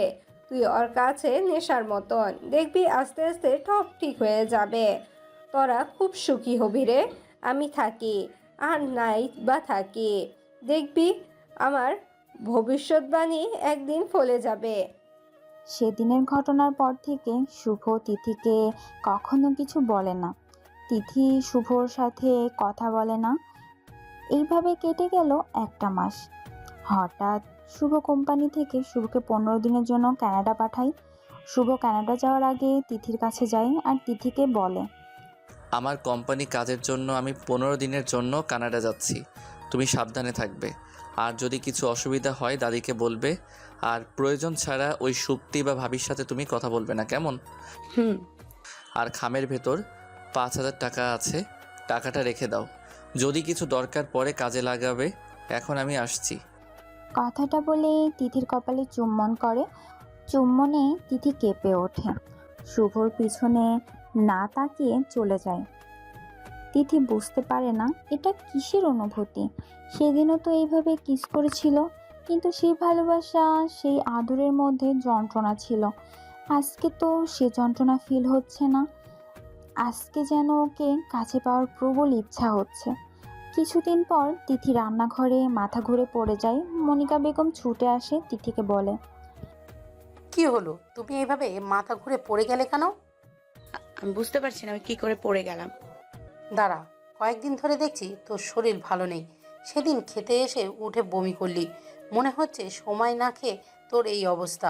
তোকে অনেক কাজ করতে হয় তো তাই নিজের প্রতি কোনো খেয়াল রাখিসনি। আমি ডাক্তারকে ফোন করছি, তুই একটু দাদি রুমে গিয়ে রেস্ট নে। শাশুড়ি কোথায়? চৈতালি বেগম বলল। ওর কিছু হয়নি, ওসব নাটক। কাজ করবে না সেজন্য সবসময় অজুহাত খোঁজে। বৌমা মনিকা বেগম কিছু বলল না। সে ডাক্তারকে ফোন করলো। কিছুক্ষণ পর ডাক্তার এসে তিথিকে চেক আপ করে আর বলে, ভাবি এই মেয়েটাকে। মনিকা বেগম কিছু উত্তর দেওয়ার আগেই চৈতালি বেগম বলে, কে আর হবে, আমাদের বাড়ির কাছের মেয়ে। আমাদের আমাদের দাদির দয়ার শরীর তো, তাই গ্রাম থেকে এই অনাথ মেয়েটাকে নিয়ে এসছে। দেখুন মেয়েটা প্রেগনেন্ট। ওনার বাড়ির খবর দিন, মেয়েটার শরীর খুব দুর্বল, সময় করে খান আর খুব চিন্তা করে ওর দিকে একটু খেয়াল রাখবেন। এখন আসছি। চৈতালি বেগম তিথিকে বলে, এই পোড়ামুখী, তুই কার সাথে মেলামেশা করেছিস? বাজারের মেয়ে ছেলে একটা কোথাকার। যা, দূর হয়ে যা আমাদের বাড়ি থেকে। এই বাড়িতে থাকবি না। নষ্টা মেয়ে, আমাদের বাড়িতে কোনো জায়গা নেই। তুই একটা বেশ্যা। কথাটা বলে চৈতালি বেগম ও শক্তি দুজনে মিলে তিথিকে বাড়ি থেকে বের করে দেয়। মনিকা বেগমের অনেক কিছু বলার ছিল, কিন্তু তার সংসারে কোনো হাত নেই, তাই সে নীরব দর্শক হয়ে রইল। আর শাহনারা বেগম সে সময় বাপের বাড়িতে গিয়েছিল, সে এ বিষয়ে কিছু জানতো না। তিথির অনেক কিছু বলার ছিল, কিন্তু চৈতালি বেগম কোনো কথা শুনল না, বাড়ি থেকে তাড়িয়ে দিল। তিথি কি করবে ভেবে পেল না। তার কাছে শুভর দেওয়া 5,000 টাকা ছিল, সেই টাকা নিয়ে মামার বাড়ির উদ্দেশ্যে রওনা হলো। তার মনে একটাই ছিল, সে মা হতে চলেছে, আর এই বাচ্চাটা শুভর বাচ্চা। সেটা যেভাবেই হোক সে পৃথিবীতে বাচ্চাটাকে আনবেই। তিথিকে দেখে তার মামি মমনি বেগম খুব রেগে যায় আর বলে, এই তুই কি করতে এই বাড়িতে এসেছিস? এত ঘটনা ঘটার পর তুই এই বাড়িতে এসেছিস, তোর লজ্জা করলো না? বেরিয়ে যা আমাদের বাড়ি থেকে। তিথির মায়ের বলার কিছু ছিল না। তার মা কিছু বলছে না দেখে তিথি সেখান থেকে চলে যায়। এদিকে বাড়িতে এসে শুভ মায়ের মুখ থেকে সব কথা শুনে সে চৈতালি বেগম আর শক্তিকে অপমান করে আর বলে, তোমরা যেটা করেছো তিথির সাথে ঠিক কাজ করনি। সুপ্তি, আমি বিবাহিত, তাই আমাকে বিয়ে করার কথা ভুলে যাও। তিথি আমার বিবাহিত স্ত্রী, আর তিথির পেটে যে সন্তান ওটা আমার সন্তান। ও চিলেকোঠার ঘরে থাকলে আমি যেতাম ওর কাছে, তাই এটা অবৈধ সন্তান নয়। দয়া করে তোমরা এই বিষয়ে কথা বলবে না। এরকম একটা বাজারে মেয়েকে তুমি তোমার স্ত্রী বলছো? ও বাজারে মেয়ে নয়, একটা পবিত্র মেয়ে। আর ওর বিষয়ে একটা কথা বলবে না, তাহলে কিন্তু খুব খারাপ হয়ে যাবে। তুমি তো একদিন বলেছিলে। কথাটা শেষ করতে দিল না, তার আগেই শুভ চিৎকার করে বলল, চুপ, একদম চুপ, একটা কথা বলবে না। চৈতালি বেগম আশা করেছিল শুভর সাথে তার বোনের বিয়ে দেবে, কিন্তু সেটা যখন সম্ভব নয়, চৈতালি বেগম তার স্বামীকে বলল, সাইমন, আমরা এই বাড়িতে থাকবো না। এমনিতে তোমাদের কোম্পানি নিলামে উঠেছিল, আমার বাবা টাকা দিয়ে কোম্পানি বাঁচিয়েছে। এই কোম্পানি সবটাই আমার নামে, তাই তুমি আমাদের সাথে চলো। আর তোমার অসুস্থ বাবার পিছনে কত টাকা খরচ করবে? বুড়ো কতদিন বিছানায় পড়ে আছে, মরবার নাম করছে না। চৈতালি, তোমার মুখের ভাষা ঠিক করো। তুমি যার সম্বন্ধে বলছো সে তোমার শ্বশুর। শ্বশুর মাই ফুট। কথাটা বলে চৈতালি বেগম তার স্বামীকে নিয়ে সেখান থেকে চলে যায়। তিথিকে না পেয়ে শুভ খুব ভেঙে পড়ে। সে নেশা করতে থাকে। নাতির অতপতন সহ্য করতে পারে না শাহানারা বেগম। এমনিতেই হার্টের রোগী ছিলেন। কিছুদিন পর তিনি মারা যান। তার কিছুদিন পর দীর্ঘদিন অসুস্থ থাকার পর তার বাবা মারা যায়। শুভর মা খুব ভেঙে পড়ে। তারপর সে ছেলেকে উদ্দেশ্য করে বলে, শুভ, একে একে সবাই চলে যাচ্ছে, এবার আমার পালা। তুই যদি এরকম অনিয়ম করিস আমি কিন্তু আর বাঁচব না। তুই এবার শক্ত হ বাবা, আবার অফিসে যাওয়া শুরু কর। তিথি যদি তোর ভাগ্যে থাকে তবে সে আবার তোর কাছেই ফিরে আসবে। মায়ের মুখের দিকে তাকিয়ে তিথি ফিরে আসার অপেক্ষায় শুভ কিছুটা পরিবর্তন করে নেয়, আবার চাকরিতে যোগ দেয়। দেখতে দেখতে 5 বছর হয়ে যায়। এক বন্ধুর ছেলের জন্মদিনের পার্টিতে শুভ যায়, আর একটা ছোট্ট 5 বছরের মেয়ে সেখানে কতগুলো বাচ্চার সাথে খেলা করছিল। মেয়েটাকে দেখে শুভর ভালো লাগে। সে মেয়েটাকে কোলে তুলে আদর করতে থাকে আর জিজ্ঞেস করে, বাবু তোমার নাম কি? আমার নাম পিউ। তুমি কিসে পড়ো? মা জানে। পিওর কথা শুনে উপস্থিত সকলে হাসতে থাকে। সেখানে উপস্থিত শুভর কলিগের স্ত্রী বলে, আসলে এই বাচ্চাটা খুব সুন্দর, ওকে সকলেই আদর করে। ওর মা আমাদের যে নার্সারি স্কুল আছে ওখানে বাচ্চাদের পড়ায়। ওর মা বাচ্চাদের দায়িত্ব সহকারে পড়ায়। প্রত্যেক বাবা মা ওর মাকে পছন্দ করে। এই পাশেই বাড়ি ভাড়া নিয়ে থাকে। ওনার স্বামীকে কখনো দেখিনি। আমার এক পরিচিত আত্মীয়র সুপারিশে আমি ওকে কাজটা দিই। আর যখন কথা বলছিল ঠিক তখন তিথি আসে। আর তিথিকে দেখে পিউ শুভর কোল থেকে নেমে আর মা বলে তিথির কাছে ছুটে যায়। শুভ তিথিকে চিনতে পারে, তিথিও চিনতে পারে। তিথি কিছু না বলে পিউকে কোলে নিয়ে সেখান থেকে যেতে চাইলে শুভ এসে তিথিকে বলে, তুমি এতদিন কোথায় ছিলে তিথি? আর এটা আমার মেয়ে। আমি তোমায় কত খুঁজেছি জানো? আমি তো তোমায় বলেছিলাম যদি তোমার কিছু অসুবিধা তুমি আমাকে ফোন করবে, তুমি আমায় কখনো ফোন করনি। তোমার এত অভিমান। আমি বাড়ি ফিরে সব শুনেছি।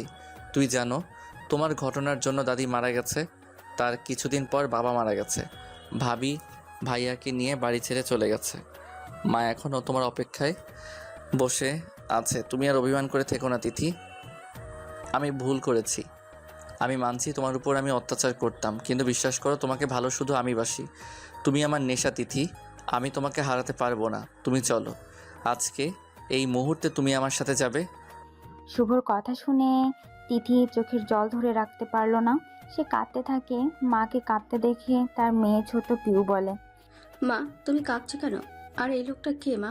তোমায় কী সব বলছে? আমি লোকটাকে বকবো মা, তুমি আর কেতো না। মেয়ের কথা শুনে তিথি মেয়েকে বলে, ছি মা, লোক বলতে নেই, ও তোমার বাবা। বাবা বলতেই পিউ মায়ের কোল থেকে নেমে শুভর কাছে ছুটে আসে আর গলা জড়িয়ে ধরে শুভর গালে চুমো খেয়ে পিউ শুভকে বলে, তুমি আমার বাবা। তুমি কোথায় ছিলে এতদিন বাবা? তুমি জানো মা প্রতিদিন তোমার জন্য কাঁদে। মা বলে তুমি নাকি বিদেশে চাকরি করতে গেছো, তুমি ফিরে আসবে। জানো বাবা, আমাদের ক্লাসের সবার মা বাবা আছে, শুধু আমার ছিল না। আমিও সবাইকে বলবো আমার বাবা আছে। আমার বাবা এসেছে, আর বাবা আমাকে কত আদর করে। তুমি আর কখনো আমাদের ছেড়ে যাবে না তো বাবা? মেয়ের কথা শুনে শুভ নিজেকে ধরে রাখতে পারল না। সে মেয়েকে বুকের মধ্যে জড়িয়ে ধরে আর বলে, না মা, কোথাও আমি যাব না তোমাদের ছেড়ে। তুই তো আমার কলিজা, আর তোর মাও তো আমার নেশা। ওটা না থাকলে আমি যে পাগল হয়ে যাব।